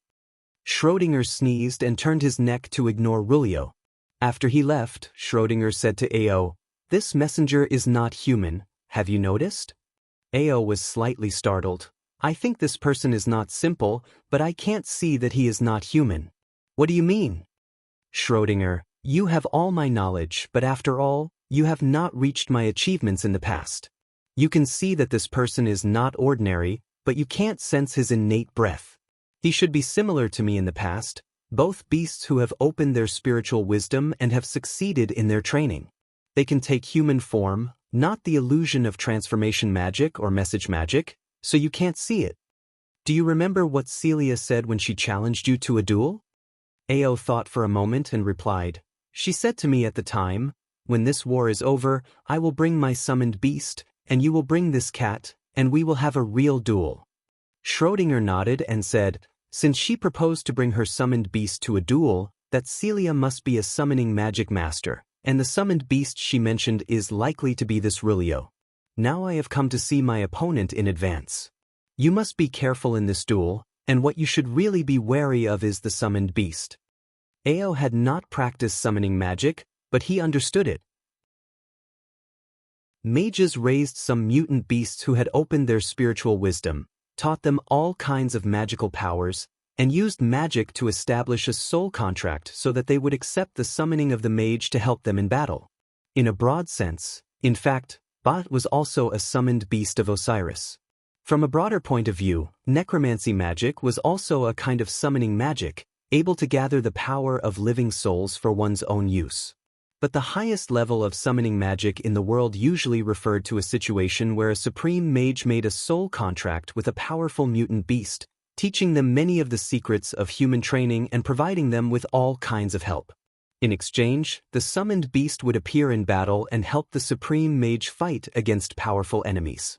Sometimes the summoned beast was even more powerful than the master who summoned it, and the soul contract needed to be made voluntarily. After all, it was extremely difficult for beasts in the wild to train alone, and they might even be hunted down as demons. But with the protection and help of a supreme mage, there would be all kinds of unimaginable benefits and convenience. Ao nodded and said, I have seen Celia in action, and for a 7th-level supreme mage, she is already very powerful. I haven't seen her for so long, maybe she has also broken through to the 8th level, but I am still confident that I will not lose to her. As for that Lilo, he has restrained his breath, and I can't see how powerful he is, but at least in terms of realm, he should not be inferior to me, and should be stronger than Celia. Schrödinger said worriedly, he has at least reached the 8th level, and the summoned beast is different from a human. You have met Elmar, right? She has the innate magic foundation, which does not change because of the power of awakening. Many mutant beasts do not need the power of the second awakening at all once they reach a higher level. Celia asked you to fight her and her summoned beast together with me, but unfortunately I do not have the power to help you fight now. Can you fight both of them alone? Ao looked at Schrödinger and smiled softly. Are you willing to be my summoned beast? Schrödinger's tone was indistinguishable from grievance or coquettishness. If you must let me be your summoned beast, of course, I will not refuse, but I can only do it for show. Ao laughed and said, Why do you make it sound so pitiful? I am not Osiris, and you are not Bot. I have never regarded you as a pet or a summoned beast, and I will not let you do such a thing. As for the duel with Celia, I have already thought of a helper, and it can be regarded as his experience. Schrödinger suddenly reacted and said, You mean Elmar? I don't know how strong Elmar is now, but he should not be a match for that Lilo. Ao shook his head and said, I do not intend to let Elmar deal with Lilo. He only needs to hold back Celia, and I will deal with this powerful summoned beast myself. This duel will be very interesting. Let's not talk about this. This duel is just an excuse for me to follow Moses and leave Igut. What I care about most now is you. Schrödinger said, Me? That's easy. Just like before, you put me in your bag and carry me on your back, and we will leave Igut together. As for unlocking the soul seal, you have done your best. There is no need to rush. Take your time. Do your own things first. Don't delay it because of me. Ao looked up at the sky and let out a long sigh, as if he felt a deep sense of regret. Schrödinger asked curiously, What's wrong with you? I rarely hear you sigh like this. It seems like you have found something, but also like you have lost something. Ao smiled and said, Before the messenger arrived, I had already found out what the seal that imprisoned your soul is. As long as you are willing, you can unlock it at any time. But if you can't unlock it yourself, you will never be able to unlock it. Schrödinger was surprised and happy. Have you found a way to unlock the seal? Why wouldn't I be willing? Tell me quickly. I have waited for 100 years, and I have finally waited for this day. Chapter 179. I can't bear to part with you. Schrödinger lowered her head and was silent for a long time before replying, Yes, I did not pass the test of fate, but I was not destroyed in the judgment of Armageddon either. This is what I have achieved after 300 years of practice. Although I am still a cat, I have the soul of Ba. I looked down at her and said, so you are not an ordinary cat. No cat can be as magical as you. You are the imprisoned goddess Bat. Although you don't want to hear me mention this name, it is still the truth. The reason why you can become such a magical cat is still because of the guidance of the Ennead. Either you give up completely, or you will still be imprisoned. You don't want to go back to being the goddess Batet, but you have not given up the experience that Batet once had. There was a deep unwillingness in Schrodinger's tone. Osiris once asked me to open my spiritual imprint to him, but I was unwilling. That is what I have gained after 300 years of practice, and it is impossible not to cherish it. I am not even willing to open it, let alone give it up. I can certainly understand your feelings, but what you have achieved after 300 years of practice is not the spiritual imprint, but the life and power that you have enjoyed for 300 years. Great Goddess Batet, please look at the people of this world. What have they left behind in their lives? The cat's head lowered even more. You are right, if I still have unwillingness in my heart, then how should the mortals of this world live? I have suffered enough. In your eyes, I am the most magical cat in the world, but who can understand the pain of such a cat? I certainly knew Schrodinger's pain. He was a witness of her spiritual imprint and had personally felt what she had gone through. I gently combed the cat's fur with his fingers and changed the subject. You refused to integrate your spiritual imprint into the soul of Osiris, but you took the initiative to open it to me. Schrödinger said in a low voice, this requires my own sincerity, otherwise I will not be able to spread the imprint of my soul. Osiris, Bear, Nietzsche, and the others cannot do it. I will only choose you. I stood up and said, I have a discovery to tell you, maybe you already know it, but as a bystander, I should see it more clearly. Let's talk in the temple I built for you. A man and a cat left the house and walked through the manor to the backyard. Us manor was really too big. The so-called backyard was a garden where horses could gallop freely. In the place with the best scenery, the cat goddess Bastet's temple was built. Under the afterglow of the setting sun, they walked very slowly, their shadows gradually lengthening. When they stepped into the temple, the last ray of the setting sun disappeared over the top of Mount Horeb in the distance. With his hands behind his back, he stood in the center of the shrine, gazing at the statue of Batet on the altar. The statue of this goddess was a cat's head with long hair draped over it like a lion's mane. Under the head was a young woman's body, looking very charming. Schrödinger was a little embarrassed when he saw how engrossed he was and asked, who are you looking at? What are you thinking about? I replied, I'm thinking about the endless test. It's like an endless river that eventually flows back to its source. It's like experiencing and witnessing the course of many lives, seeing it so clearly but unable to think about it. In the end, I can't tell if it's forgotten or cut it off. I've witnessed it in your spiritual imprint, and I've been thinking about it for the past few days. It may be the course of countless lives in the world, or it may be the many lives of one person, but there's no difference in the meaning of the two. After passing this test, you are yourself, with an endless source of power. Now you are still you, not another life in the world, nor are you the endless course of previous lives, you are still the goddess Bat. Your achievements are guided by the divine system, and you should still follow the oath you made. You don't want to be Batet, but in fact you are Batet. This is the source of Osiris's ability to seal your soul. The way to break the shackles is also very simple, that is to cut off all of this. Only when you no longer exist will Batet be truly free. The cat raised her head and also looked at the statue and murmured, I don't exist? Then where will I go? A little afraid to look back at her, Ah Jing sighed softly. Your achievements far exceed mine. If even you don't know, how can I know the answer? The cat shook her head stubbornly.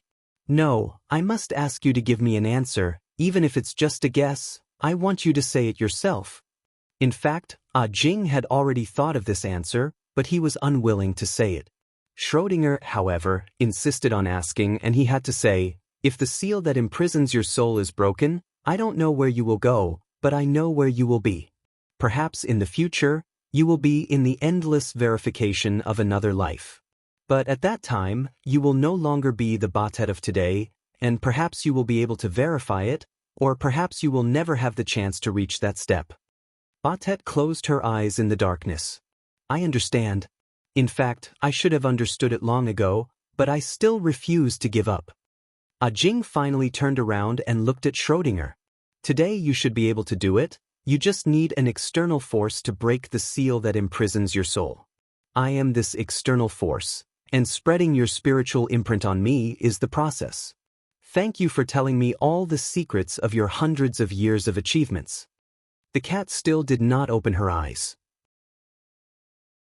Yes, I can finally let go of this shackle, but when the time comes, I can't bear to part with it. Ah asked gently, what are you still reluctant to part with?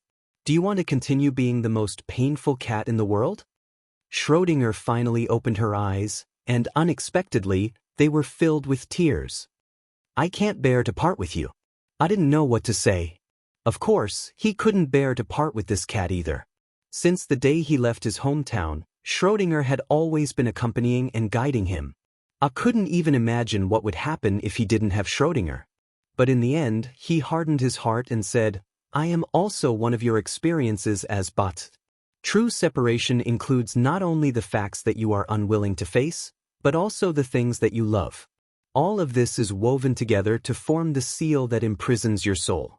True separation is also the separation of a whole body. Isn't this very difficult? When you can touch the seal that imprisons your soul, you have another kind of reluctance. Schrödinger used a pitiful tone and said, can you tell me, will you still recognize me? I crouched down to touch her, but his hand didn't reach out. He just lowered his head and said, perhaps you don't even know who you are, perhaps you have another origin, perhaps we have met before, perhaps we will meet again. This life's spiritual imprint has been opened to me, and I can leave another imprint on your soul. In the future, I will recognize you, and you will also recognize me. With my achievements, I can't do this, but the situation between us is very special, and I can do it to you. Hearing this, Schrödinger closed her eyes again. Tears rolled down from the corner of the cat's eyes. The goddess finally understood the wishes of this life. I suddenly felt that something was wrong behind him. The statue on the altar seemed to have come to life. He hurriedly stood up and turned to look, but heard someone say behind him, are you looking at me? It was really the voice of a woman, not coming from the soul. He turned around again and saw her. The cat named Schrödinger finally turned into a woman. It had the same body as the statue on the altar, but it didn't have the head of a cat with a lion's mane. Instead, it was a pretty woman. The tip of her nose was slightly raised, and her pink mouth was very cute. I stepped forward and said, I finally see you. You have broken free from the seal that imprisons your soul. Schrödinger gently shook his head. No, this is not a true break, but a farewell before I leave. I have restored Bastet's power, but as long as I use this power, I will leave. Maybe you don't have to leave in such a hurry. Schrödinger, there are some things you still don't understand. I can use the power of the goddess Batet to help you fulfill your last wish, which also means that I will disappear from this world. But I don't want you to see that scene, so I will leave before sunrise. I looked at the starlight sprinkled on the doors of the temple, and opened his arms to Schrödinger. At least for now, there is no sunrise yet. Before sunrise the next day, Schrödinger quietly left. I sat alone in the temple for 3 days. For the first time in his life, the cat was not by his side. He did not know how Schrödinger would say goodbye to this world, but he knew that Schrödinger did not want him to see that scene. Who had never been depressed no matter what difficulties he faced, felt a deep sense of loss and powerlessness at this moment. Schrödinger's separation was also his separation. There were still many things waiting for him in the distance, but he was not interested in them. He just wanted to sit quietly in the temple alone, as if he had spent hundreds of years. 3 days later, finally walked out of the temple. He sent a servant to report to the city of Heliopolis. The messenger from Siberia had come, and he was going to participate in the duel that had been arranged for a long time, and entrusted the city of Heliopolis to convey the news to the capital. I was just informing, not applying, because this duel was witnessed by the monarchs of the 2 countries, and there was no need to ask for the opinion of anyone, including Pharaoh of Merneptah. If he did not go, he would be ridiculed by the world. After the servants set off, Ah also set off.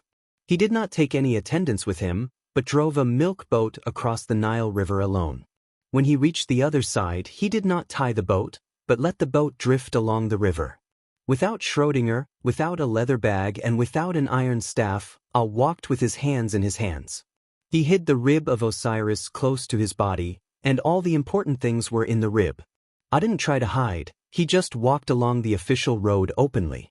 When he arrived at the city of Heliopolis, the governor and the local garrison were alarmed. The lords hurriedly received the supreme general of the empire and asked him why he came alone.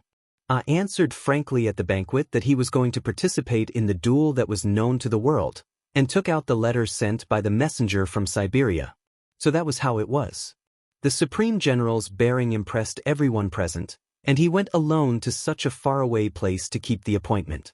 When Ah set off from the city of Heliopolis, the governor sent carriages and guards to escort him. The news spread quickly, and when Ah passed through various cities, he was received with great ceremony along the way, like a welcoming ceremony. When Ah arrived in the Cape States, the welcome reached the most enthusiastic high. Lord Roddick, the governor of Cape, personally went to the border of the territory to wait for him. The generals of the NRA Legion lined up to welcome the Supreme General, and they welcomed Ah to the Cape States. Roddick was the current commander of the NRA Legion, but his prestige could not be compared to the former commander of the Legion, Ah. Most of the generals here were old subordinates who had followed Ah through fire and water, and they respected Ah like a god. Except for the reception along the way, Ah did not specifically bid farewell to anyone, nor did he contact anyone. He even refrained from going to Montefiore to see Maria, because if he did not return, his actions might bring trouble to the people involved. Because of the new pharaoh's monotheistic reform, many things in the empire of Igut were very sensitive. Roddick accompanied Ah all the way across the Red Sea, and expressed his desire to accompany Ah to the duel and be a witness. But Ah firmly refused this request, and he did not want to involve the governor. The landscape of the Cape States had changed greatly. The original Kenmet defense line had been submerged by the Red Sea, forming a natural barrier, leaving only a narrow passage at the southernmost end, where the NRA Legion was heavily garrisoned. When Ah passed by this place, he realized that it was impossible for Moses and the others to walk out of the divine realm of the Ennead by land, because there was only one narrow passage here, and it was a heavily guarded pass. If the fugitive slaves wanted to leave, they could only try to cross the Red Sea in the north. The passage at the southern end of the Red Sea had now become an important town, not only a military fortress, but also the throat of the trade route. It was bustling with people coming and going, and the arrival of General Ah was the biggest event in the town, attracting everyone's attention. Just as Ah arrived at the southern shore of the Red Sea, Moses and the Dushians had also gone through many hardships to reach the shore of the Red Sea 100 miles away. Starting from the outskirts of the city of Heliopolis, passing through the city-state territories of Bubas, Tanis, and Cape, Moses and the others walked for half a year. Walking through the deep mountains and valleys, without carriages or livestock, the journey was particularly difficult. The messengers sent by Seth obstructed their footsteps in various ways, and they encountered terrible storms and huge hailstones falling from the sky on the way. The overwhelming locusts had eaten up all the leaves in the mountains and fields they passed, and the animals had fled far away, leaving them without food supplies. Moses, armed with an iron staff, overcame many dangers with the help of the 12 judges, while Medanzo and Link also secretly used various means to deal with Seth's messengers. When the ragged clansmen finally reached the shore of the Red Sea, they could no longer continue to walk. Link guided Moses to lead the clansmen to harvest wood and quietly build boats in the valley by the sea, intending to take advantage of the calm night to cross the sea and escape. But for many days in a row, the wind on the Red Sea was strong, and they could not cross it, so they could only wait in the valley. Medanzo and Link could do nothing but worry. They had secretly made several moves, and had made an agreement with Seth's messengers that no one could directly intervene. But the boats had been built, and the wind on the Red Sea could not stop forever, and the messengers sent by Seth did not make Moses and the others give up their faith. If Moses crossed the Red Sea, he would leave the divine realm of the Ennead. But at this moment, something that I had been worried about for a long time finally happened. When I passed through the southernmost land passage of the Red Sea, Rod Dick rushed back to the main city of Cape due to an urgent matter, because there was a distinguished guest in the city, Prince Sneck of the Empire of Igut. This prince was the eldest son of the former pharaoh Lazith II and the elder brother of the current pharaoh Merneptah. Sneck had come to the Cape States on an important mission, carrying an order personally written by His Majesty Pharaoh, and Rod Dick cooperated to the best of his ability. As for what this mission was, Rod Dick had no right to ask. In fact, Prince Sneck did not have a good relationship with Pharaoh Merneptah. As the eldest son of Lazith II, he was not able to inherit the throne, and he also had his own faction in the country and a vast territory, so he was not obedient to Merneptah. But this time, Merneptah had ordered Prince Sneck to come to the Cape States in the name of an oracle.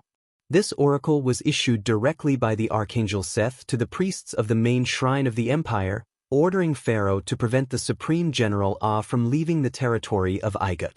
As for how to stop him, it was up to Sneck to figure it out himself, and if that was not possible, he could catch up with Ah and read the oracle in person. But before that, it was not good to make it public, and it was best to use gentle means to persuade the supreme general to come back. As soon as Ah left, Prince Sneck rushed to the main city of Cape, and when he heard that the supreme general had left, he immediately sent mages to go after him in a flying shuttle, saying that there was something important to discuss, and that the supreme general Ah and Governor Drick should hurry back to the main city on horseback.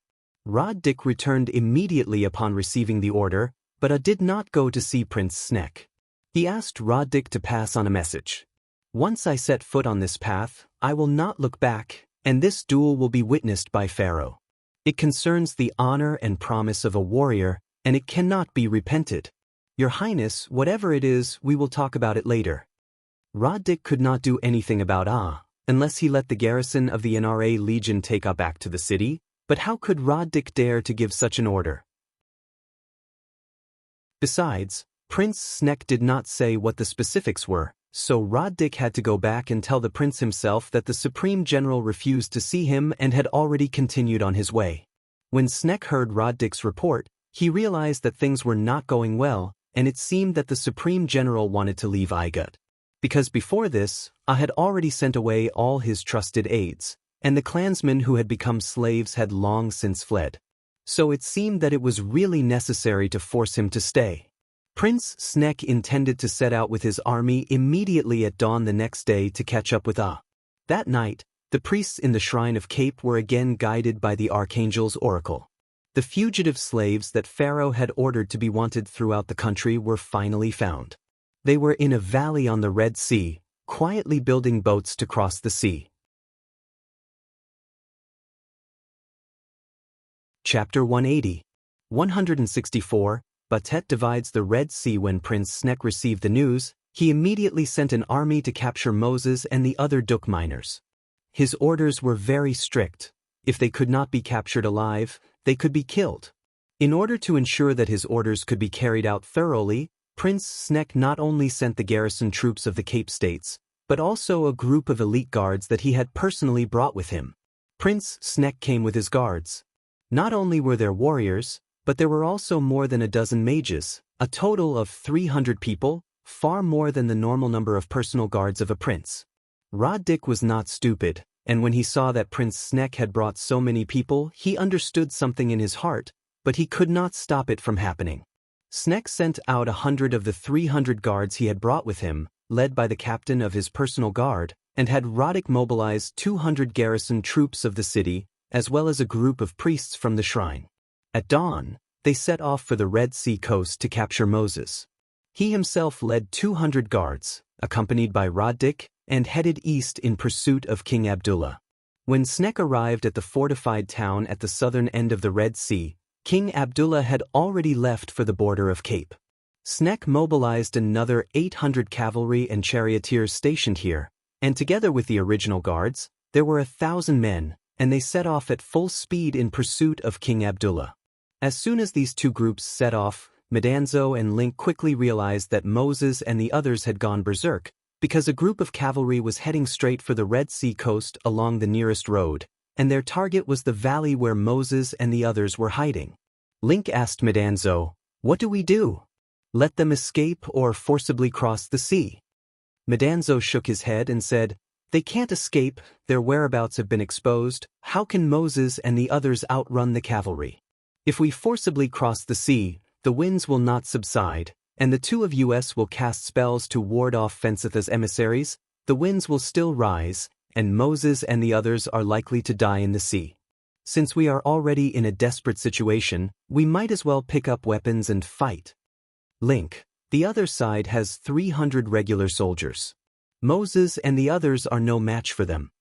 Medanzo said, "The miners of Duk are not weak. Of course, it is impossible for all of them to escape, but it is still possible for a dozen of them to snatch the horses and run away. Now that things have come to this, it's better to save as many people as possible. It's better than being completely wiped out." The two of them discussed for a long time, but couldn't come up with a better idea. They could only inform Moses to prepare for battle. Moses and his clansmen were eating in the valley. Beside them were 3 wooden boats that had been built. There was no wind around them, but the scarlet sea in the distance kept churning. They could only continue to wait. Suddenly, he heard the voice of the oracle. "Moses, there is a group of 300 cavalrymen coming here. You have to inform your people to prepare for battle. Muster up your courage and fight with all your might. Seize their horses and escape to the north. I will guide you to the escape route." Moses was taken aback. He secretly asked, "Messenger of God, are we finally going to fight Igut's army?" Link asked, "Why, are you afraid?" Moses shook his head and said, "No, I am eager for this battle. Even if I have to give up my life, I will not hesitate. The journey of searching for a home is the pursuit of life. Whether it succeeds or not, I will work hard for it. The staff that God gave me is not just for traveling." Link said with relief, "Very good. God was right. Don't panic. Let your clansmen have a good meal. The pursuers will not arrive until the afternoon. Since battle is inevitable, let's wait for them to tire themselves out." Link told Moses to prepare for battle, but he and Medanzo knew very well that they would not be able to save their clansmen in this battle. It would be lucky if only a few of them could escape. He said to Medanzo, "I'm afraid we will not be able to complete the task that Almighty has given us." Medanzo sighed and slowly took out the key of fate. That is what they have to face. Igut's frog goddess Hecate, snake god Ejo and crocodile god Sobuk have been secretly watching us. If they are allowed to enter the battlefield, none of the Dushians will be able to escape. Link also sighed. If they appear on the battlefield, we will also rush in and fight. We will use the shuttle to take Moses and David away. This is the worst-case scenario. Moses waited for his clansmen to finish their lunch before he stood up and shouted, "Clansmen, we have gone through untold hardships to reach the shores of the Red Sea and are about to break free from our cage. But our whereabouts have finally been exposed. The messenger of the evil god Igut has sent an army to hunt us down. A cavalry of 300 men is rushing here. Please take up your weapons and prepare for battle. Use battle to free our bodies and souls. May God be with you and me." The clansmen panicked. Someone shouted in fear, "Are we going to fight against the army of Igut? Didn't God say that he would guide us away? Why would he let the army catch up?" Joshua said to the crowd, "The path that God guides us is also our own wish, but God did not say that there are no thorns on this path. If we do not have the courage to fight, why should we pray for God's protection? Thank God for giving us food, strength, confidence and hope, so that we can take up arms against our enemies. Although I am not as strong as the judges, I will fight without hesitation." The miners picked up their hammers, machetes, hoes and other weapons, and waited in the valley for the arrival of Igut's cavalry. Some people's hearts were firm, some were restless, and some were praying in panic. Time seemed to drag on. The sunlight shining on the valley became hotter and hotter. Many people were sweating without realizing it. Moses stood on a high vantage point, looking at the two sides. His eyes were resolute, but there was also a hint of helplessness. A few dozen miners against 300 elite cavalrymen of the Empire. It was impossible for them to win. They could only snatch the horses and let some of the miners escape. At this moment, an almost irresistible pressure suddenly permeated the valley. Caught off guard, some of the miners fell to their knees. They did not know what was happening. They stared at the sky with wide eyes. A majestic voice rang in their minds at the same time. Slaves of Duk, listen carefully. I am the Archangel Seth. The merciful God has mercy on the lowly lives. You have disobeyed the orders of Pharaoh. God has given you sufficient punishment along the way. Now that the army of the Empire is chasing you, you have nowhere to run. I can let you go and give you freedom, but it must be in my way. Seth was speaking like a real god. The powerful force permeated between heaven and earth. Medanzo and Link, who were hiding in the distance, could not get close. Someone shouted to the sky, God of Igut, what will it take for you to let us go back to our homeland and end all this? Seth replied in a low voice, It's very simple, as long as you make an oath and promise one thing, build a shrine for me after returning to the Duk Plain, and sincerely offer sacrifices and prayers to me, you will be able to leave Egypt safely and return to your homeland. Kneel down and make a covenant with me. Swear to me, and the pursuers will retreat. The wind on the Red Sea will calm down. Some people had already knelt down, and some were trembling under the powerful pressure. Moses stood as straight as he could with his staff in his hand. He replied to the sky in a clear voice, I refuse the false god who once enslaved and tortured us. What right do you have to enjoy our sincere sacrifices? We have our God, the only God, with the light that shines on our souls. Seth sneered, Moses, do you know what you have refused? Your God, Murin or Siswi? Sooner or later, you will find out who the real powerful God is. When one day you feel lonely and afraid, set up an idol and pray to me. Call my name Seth. If I can punish you, I can let you go. Moses, do you think everyone here is as stubborn as you? Along with the sneer, the pressure that filled the air disappeared. Everyone broke out in a cold sweat, feeling as if they couldn't even breathe properly. The people looked at each other, thinking about what Seth had just said. Someone whispered, Actually, it's not bad to agree to God Seth's conditions. It's fine as long as we return home safely. If we refuse him, it means that we will be slaughtered by the army. Moses raised his staff to the sky with a sullen face and said, My people, I have heard your whispers. The life of a person will eventually come to an end. In the face of death, ask yourself, what is the purpose of walking this path? That evil false god is shaking our faith and trying to make us lose the will to fight. Don't let him succeed, hold your weapons and prepare for battle. Yesterday's sweat and today's blood must not be shed in vain. Medanzo and Link, who were hiding in the mountains in the distance, whispered, What a terrible power, it's Seth himself. These people of Duk are very important. A few dozen escaped slaves actually alarmed the Archangel of Igut.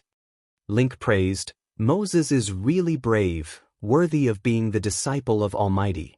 At this moment, the two suddenly heard a voice. Link, Medanzo, fly to the air and guard both sides of the coastline. Don't let Heket and the others attack. I will guide Moses and the others across the Red Sea. The two were startled and hurriedly turned around. It was unknown when a young woman holding a scepter appeared in the valley. She had long golden brown hair, a pretty face, but her eyes flashed with a beast-like sharpness. Metatron stared blankly for a moment, then exclaimed, May I ask who you are? The young woman replied, We have met many times. You have called me the messenger of the gods, and you have also called me Lord. Link saw the short scepter in her hand and suddenly reacted, You are Ba, there is a statue of you in Almighty's manor. I know what this short scepter looks like. Medanzo reacted even faster and immediately prostrated, Lord Schrödinger, you are not sent by the Ennead. You have always been the companion of Almighty, right? Batet smiled, Call me whatever you want, just do as I say. Moses was anxiously waiting for the cruel fate to come. He knew that he would not win, but he vowed to fight to the end and try to cover as many of his people as possible to escape. This was the power given to him by Allah and the scepter.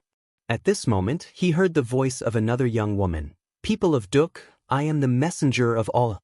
I have been watching you in silence, from the moment you came to this world. You arrived at the Red Sea under the guidance of the gods. After escaping slavery, you have to overcome many hardships. This is the suffering of the human world, and only through it can you have the happiness you seek. Don't be afraid, don't hesitate, go to the sea, I will open a path for you. The voice seemed to have a strange magic power. Everyone heard it, and the emotions of panic and uneasiness seemed to be wiped away invisibly. People looked around with wide eyes, but did not see the speaker. The young woman's voice sounded in Moses's mind again. Why are you standing still? What are you hesitating for? Quickly lead the people to the sea. The pursuers will be here soon. The iron hooves are beating the ground. The valley is already trembling.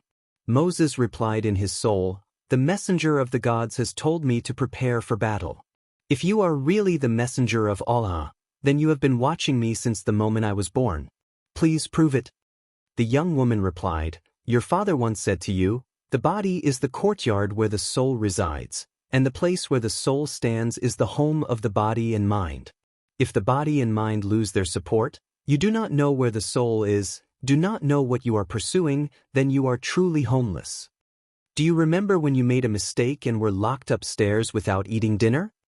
Moses was startled, and no longer had any doubts in his heart. He walked down the slope, raised his scepter and said, people, please follow me, our God will guide us across the Red Sea. Joshua asked, Moses, our leader, how does the God want us to cross the Red Sea? There are huge waves rolling over there, and it is too late for us to carry the boat to the shore. Moses strode out of the valley and said, the God wants us to cross like this. Everyone followed Moses to the seaside. The wind was not strong, but the waves were several people tall. Looking at it, it looked like huge white flowers surging on the surface of the sea. The young woman's voice quietly sounded again, Moses, point your scepter to the other side. Moses raised his scepter and pointed to the other side of the Red Sea. An incredible miracle happened. The sea surged to the left and right, and the seawater strangely parted to reveal wet reefs and shells, revealing a path across the Red Sea. This was a soul-stirring miracle. The sea was rolling on both sides, as if it would rush over at any time and smash everything to pieces. Moses witnessed this miracle and strode forward, his iron scepter steadily pointing forward. The judges shouted to the clansmen who were still in a daze on the shore, hurry up and rush over as fast as you can. Medanzo and Link floated in the air along this path, one on the left and the other on the right. They were stunned and exclaimed, is this the power of the goddess Batet? Link said, we'll follow Moses and the others. We'll help the goddess and prevent those three from playing any tricks. An angry voice came from the sky, but what are you doing? Are you going to betray the Ennead? Batet replied lightly, Seth, please call me Lord Schrödinger, I am just parting the Red Sea. Seth's voice was a little angry.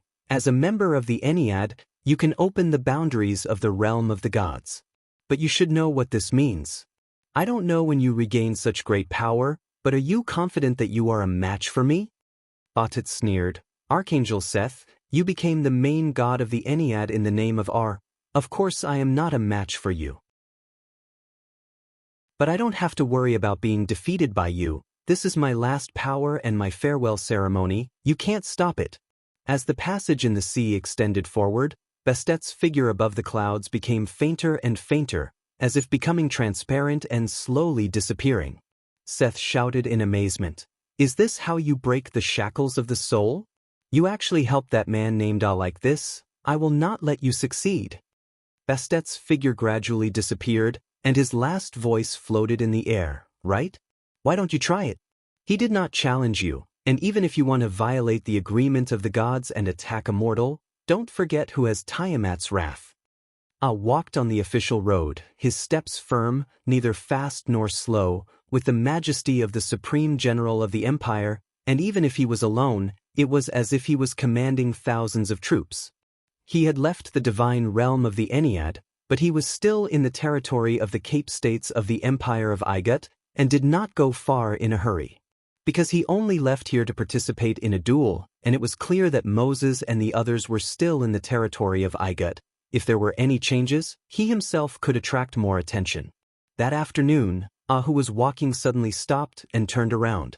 From far away in the northwest came a powerful fluctuation of magic power, causing even to feel a deep shock. Could it be that the gods had made a move, and Moses and the others were in trouble? Had the experience of Schrodinger's spiritual imprint, and the gods would not directly do something, and there were some special agreements between the gods, so who was doing what at this moment? I wanted to rush over to see, but he stood there and did not move, because he still had his own troubles. A thunderous sound came from the west, and the earth trembled slightly. I was very familiar with this sound. It was the cavalry and chariots galloping in formation, and they were rushing towards his position. He did not take out his weapon, and stood with his hands behind his back, waiting quietly. A moment later, a military formation in bright armor appeared on the horizon, and the chariots and cavalry still maintained a neat formation even as they advanced at high speed. About 100 paces away from a horn blew out a series of short sounds, and the chariots and horses slowed down and stopped steadily at the same time, obviously well-trained troops. These people were of course elites, and apart from the 200 guards of Prince Sneak, the other 800 soldiers were personally trained by A. The military formation stopped, and Rod Dick shouted, "Supreme General, please wait." A asked in return, "I'm already standing here, Lord Dick. Who are you going to fight with so many troops?" Rod Dick braced himself and shouted, "We are here to invite the Supreme General back. Prince Sneak sent someone to invite you to discuss important matters, but you refused to see him, so His Highness the Prince came in person. To invite the Supreme General back in such a grand manner is the supreme glory of the Empire."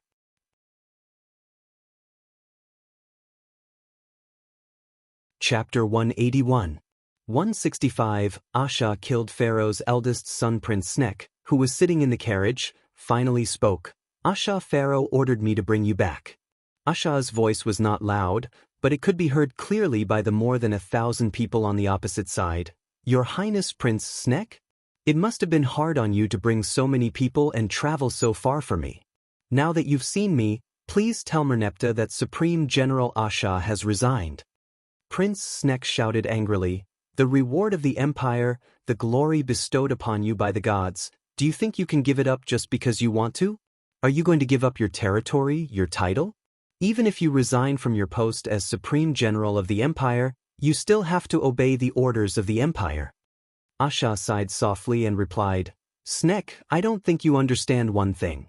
I have done enough for the Empire of Igut, and it can only be said that your father, Lazith II Pharaoh, owes me, and I don't owe you anything. What orders Merneptah gave you has nothing to do with me." Prince Snek's face was very ugly. "Supreme General Asha, do you know the consequences of speaking like this? No matter what, you have to come back with me, and I also want to tell you that your fugitive slaves, the Dushians, have been found, and they are trapped on the Red Coast. I sent cavalry to capture them this morning, and if they can't be captured alive, they will be executed on the spot. If you are willing to go back with me now, I can send someone to take back the order. Otherwise, you and your people will suffer the same fate." Asha's face did not change, but his pupils were contracting. He calculated in his heart that if the cavalry had set off from Cape States to the Red Coast in the morning, as long as they knew where Moses and the others were hiding, they would have caught up by now, and it would be too late for Prince Snek to send someone to take back the order. All that had been said just now was nonsense, and he hoped that Medanzo and Link could guide Moses away in time. Snek saw that Asha was silent and thought that his threat had worked, so he softened his tone a little and said, "Supreme General, I don't want to make things difficult for you. As long as you are willing to go back with me, everything can be discussed. You have made immortal contributions to the Empire, and no matter what mistakes you have made, they are forgivable." I took a step forward and said, "Snake, did you really give that order?" Although he was 100 paces away, Snek's heart still raced under his stare, but he could not lose the dignity of an imperial prince, so he swallowed and nodded. "Yes, if the Supreme General is willing to turn back, I will immediately rescind the order and send someone to chase after the cavalry. Those people are your slaves." You can personally order for them to be captured. I took another step forward and asked, "If I refuse your request, will you give the same order?" Sneck's forehead beaded with sweat involuntarily, and he shouted in a deep voice, "Don't you dare lie to me." Slowly walked with his hands clasped behind his back, his voice echoing across the wilderness. "What right do you have for me to control you? I'm not from Igut. Back then, I traveled thousands of miles to Igut in order to return the belongings of the chief priest of the Cape Shrine, Nero. I received a gift from Nero when he was still alive. Because of this gift, I was hunted down by bandits of noble status and almost died on the banks of the Nile River. It was the Holy Maiden and the Supreme Warrior Gabriel who passed by and saved me, making me an honorable warrior. Because I was a miner in the town of Duk, I once offered the god's tear that I mined to the goddess Isis. I intercepted the assassins at the blessing ceremony, and as a reward, I had the opportunity to go to Mount Horeb. This was my greatest gain from coming to Igut. I found my own people. I diligently studied the art of war, trained hard in martial arts, and went deep into the wilderness to investigate. After becoming a supreme warrior, I passed the assessment and was appointed as the head of the NRA Legion. It was I who formed and trained this legion and made countless contributions on the battlefield. I went deep into the enemy's rear and captured King Hittite alive, saved the Igut army from destruction, facilitated the peace talks between the two countries, and saved the lives of countless people. When the army returned home, the Uruk Legion attacked, and in the face of danger, I was ordered to command thousands of troops and repelled the most powerful enemy on the continent. The glory I received was deserved, not a gift from Lazith II. I don't care about titles and titles, I only have one wish, and that is to be able to return my people to their homeland. I have done so much, but your father Lazith II still refused this request, so they became my slaves. I have a territory in the plains of Duk, and I ordered my slaves to reclaim it. This is not against any law, but the reality is that they have to flee. It was I who acquiesced in their escape, and it was they who were willing to flee. Let me tell you, this is not a secret, and His Highness Prince Sneck should be aware of it. Now I am going to a faraway place to participate in a duel, and the reason for this duel is that I once captured King Hittite alive, and I captured King Hittite alive to save the Igut army and your father His Majesty Lazith II. You are just an ordinary stranger to me, but you are leading an army that I have trained myself, preventing me from fulfilling my promise, ordering the killing of my people, and threatening to give me the same fate. If you were me, what would you do at this moment? Do you laughably think that I would be afraid of death, and that a person who is afraid of death would capture King Hittite alone? As he spoke, I had already walked about 70 paces away from the army formation, and his expression became more and more gloomy. Prince Sneck suddenly felt a trace of danger, and shouted hoarsely, Stop. I ignored him and continued to walk forward slowly, saying as he walked, "You were the one who wanted me to come back, and I am walking back now, so why do you want me to stop?"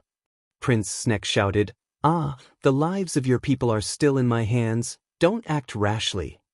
Sneered and said, "That is the fate they will face, I have my own choice and will bear the consequences of it." "Sneck, are you afraid? Have you already seen your own end?" Sneck raised his arm and said, "Why would I be afraid of you? I am the prince of the Empire of Igut, you shall not be rude." In the army formation, the commander-in-chief making such a gesture was a command. The archers knocked their arrows, and the cavalry also raised their spears, twisted their waists, and spread their arms back. Sighed, "It's a pity that Lazith II is already dead. You wanted me to come back? Well, I'm coming back." As he spoke, he was only about 50 paces away, and for a supreme warrior he could launch a fatal blow at any time. Sneck couldn't believe that I would take the initiative to attack. He had never been on the battlefield, nor had he seen a person like Enkidu, but us advancing step by step also made him panic, and he shouted, Please kneel down and be bound, don't come over. Go back or I will order an attack." Sneered, "Kneel down and be bound, why should I? Aren't you here to ask me to go back? What right do you have to order an attack? Sneck, do you dare to make a bet? A bet on what will happen to you?" Ah's voice carried a strange power that attacked the soul, and Snek's ears buzzed, his mind filled with a feeling of being torn apart. Seeing Ah's murderous aura rising with every step, he finally couldn't help but raise his arm and wave it forward. Attack, this is God. He wanted to say that this was an order from the oracle, but it didn't give him a chance to continue speaking. Only a few dozen paces away, Snek's arm fell, and Ah's slow figure suddenly turned into a shadow and pounced straight over. Without a weapon, he threw a punch with his bare hand. Arrows and spears rained down, and Snek set up a battle formation with his own guards in the middle, and the chariots and cavalry of the NRA Legion lined up on both sides. The arrows and spears of the NRA Legion soldiers were all empty, and they passed behind Ah and landed in the open. Ah's speed was too fast, and by the time the soldiers attacked, he was no longer where he was. In fact, even if he wasn't fast, those arrows wouldn't have hit him. The soldiers of the NRA Legion were unwilling to attack Ah, but they were under orders to complete the mission. Trained soldiers knew that when attacking a moving target from the side with a projectile weapon, one must consider the flight time of the weapon and the speed of the opponent's advance, and one must not aim directly. But these soldiers deliberately attacked behind Ah. Anyway, everyone was attacking together, and no one would care who missed. But the personal guards around Snek would not show mercy, and arrows and spears flew head-on towards Ah. Ah waved his fist, and the air in front of him erupted with a faint silver light. A storm-like force shot out, and the arrows and spears were all swept away. The guards felt the surging pressure whistling in their eardrums, and for a moment they couldn't even hear anything. Ah's punch sent several knights in front of Snek's chariot flying along with his horse. Several mages around Snek had just raised their staffs, and a colorful shield rose in front of the chariot, among which there was a transparent air elemental armor, and a fire dragon shot out to meet Ah's incoming figure. The prince was accompanied by several mages, one of whom was a supreme mage. The methods of these people were brilliant, and if they had launched a joint attack from the beginning, even if they couldn't take Ah down, they might not have given him a chance to get close. But now the time to react was too short, and they could only do so in a hurry. Ah Dan punched out with explosive energy and surging silver light, sweeping away the arrows and javelins flying towards him. He scattered the fire dragons that were flying out, and with a series of explosive sounds, he shattered the layers of barriers. In the end, there was only a muffled bang, and the air elemental armor that the supreme mage had blessed Prince Snek was forcibly shattered. Ah's fist did not directly hit Snek, and he was sent flying backward by the powerful impact.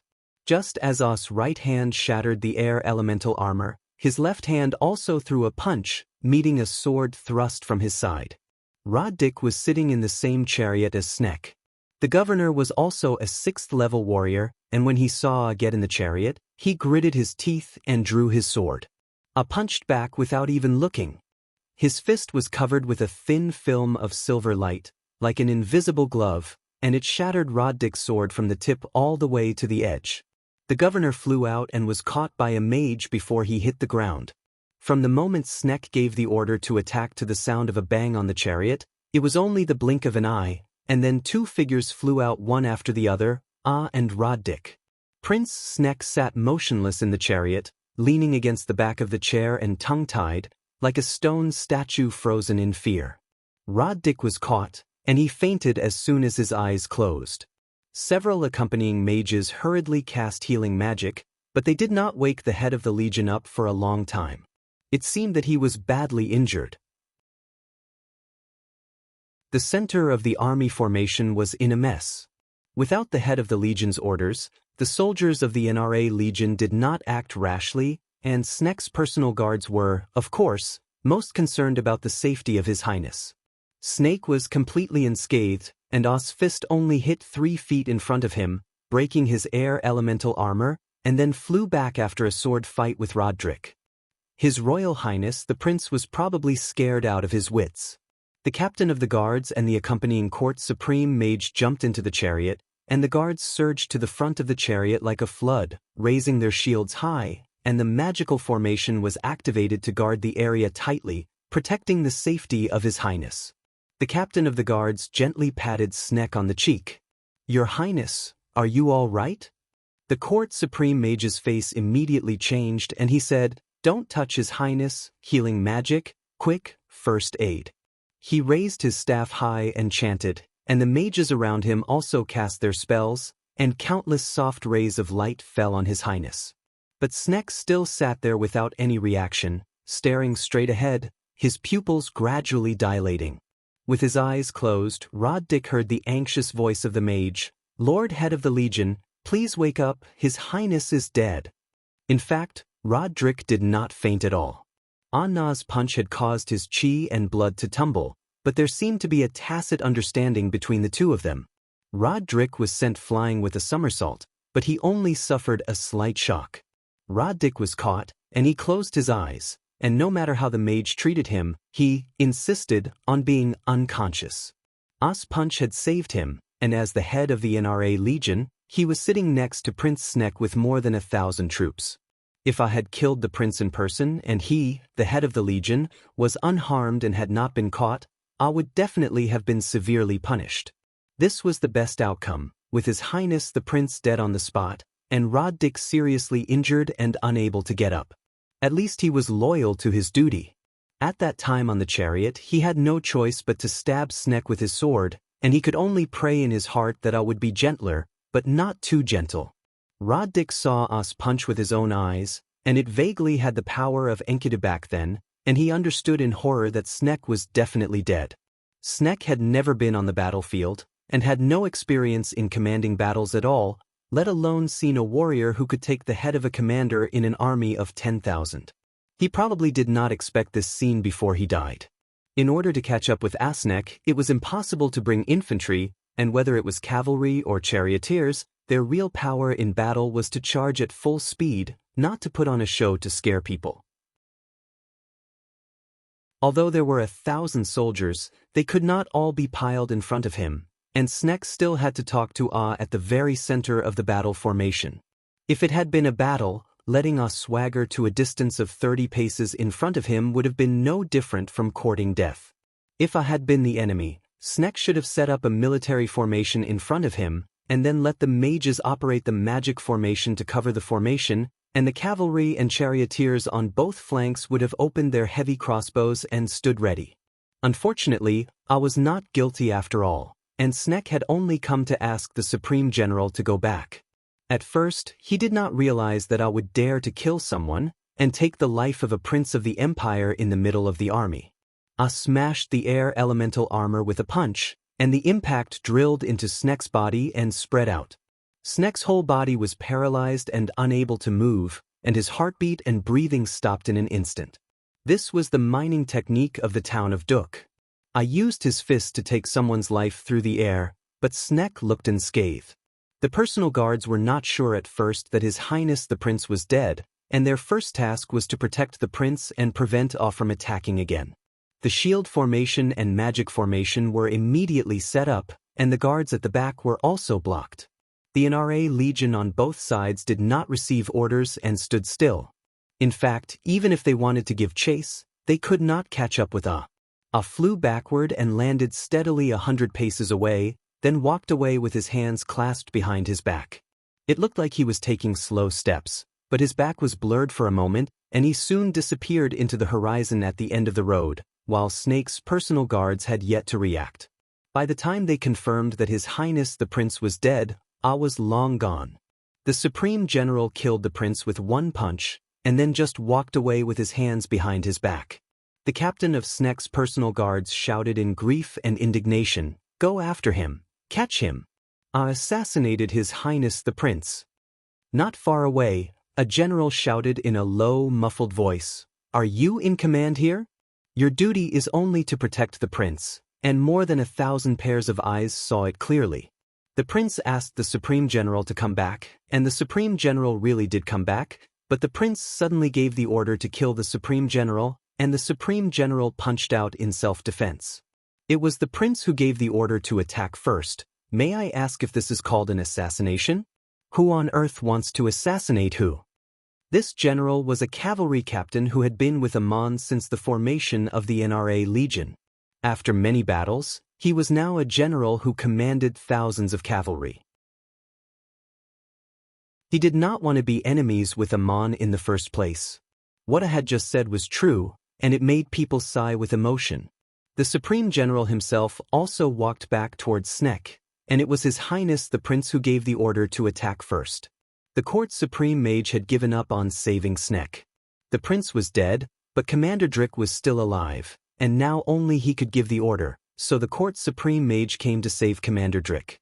Roddick knew that he couldn't pretend anymore, so he had to open his eyes and let out a long breath, and asked in a weak voice, "What's wrong? What happened?"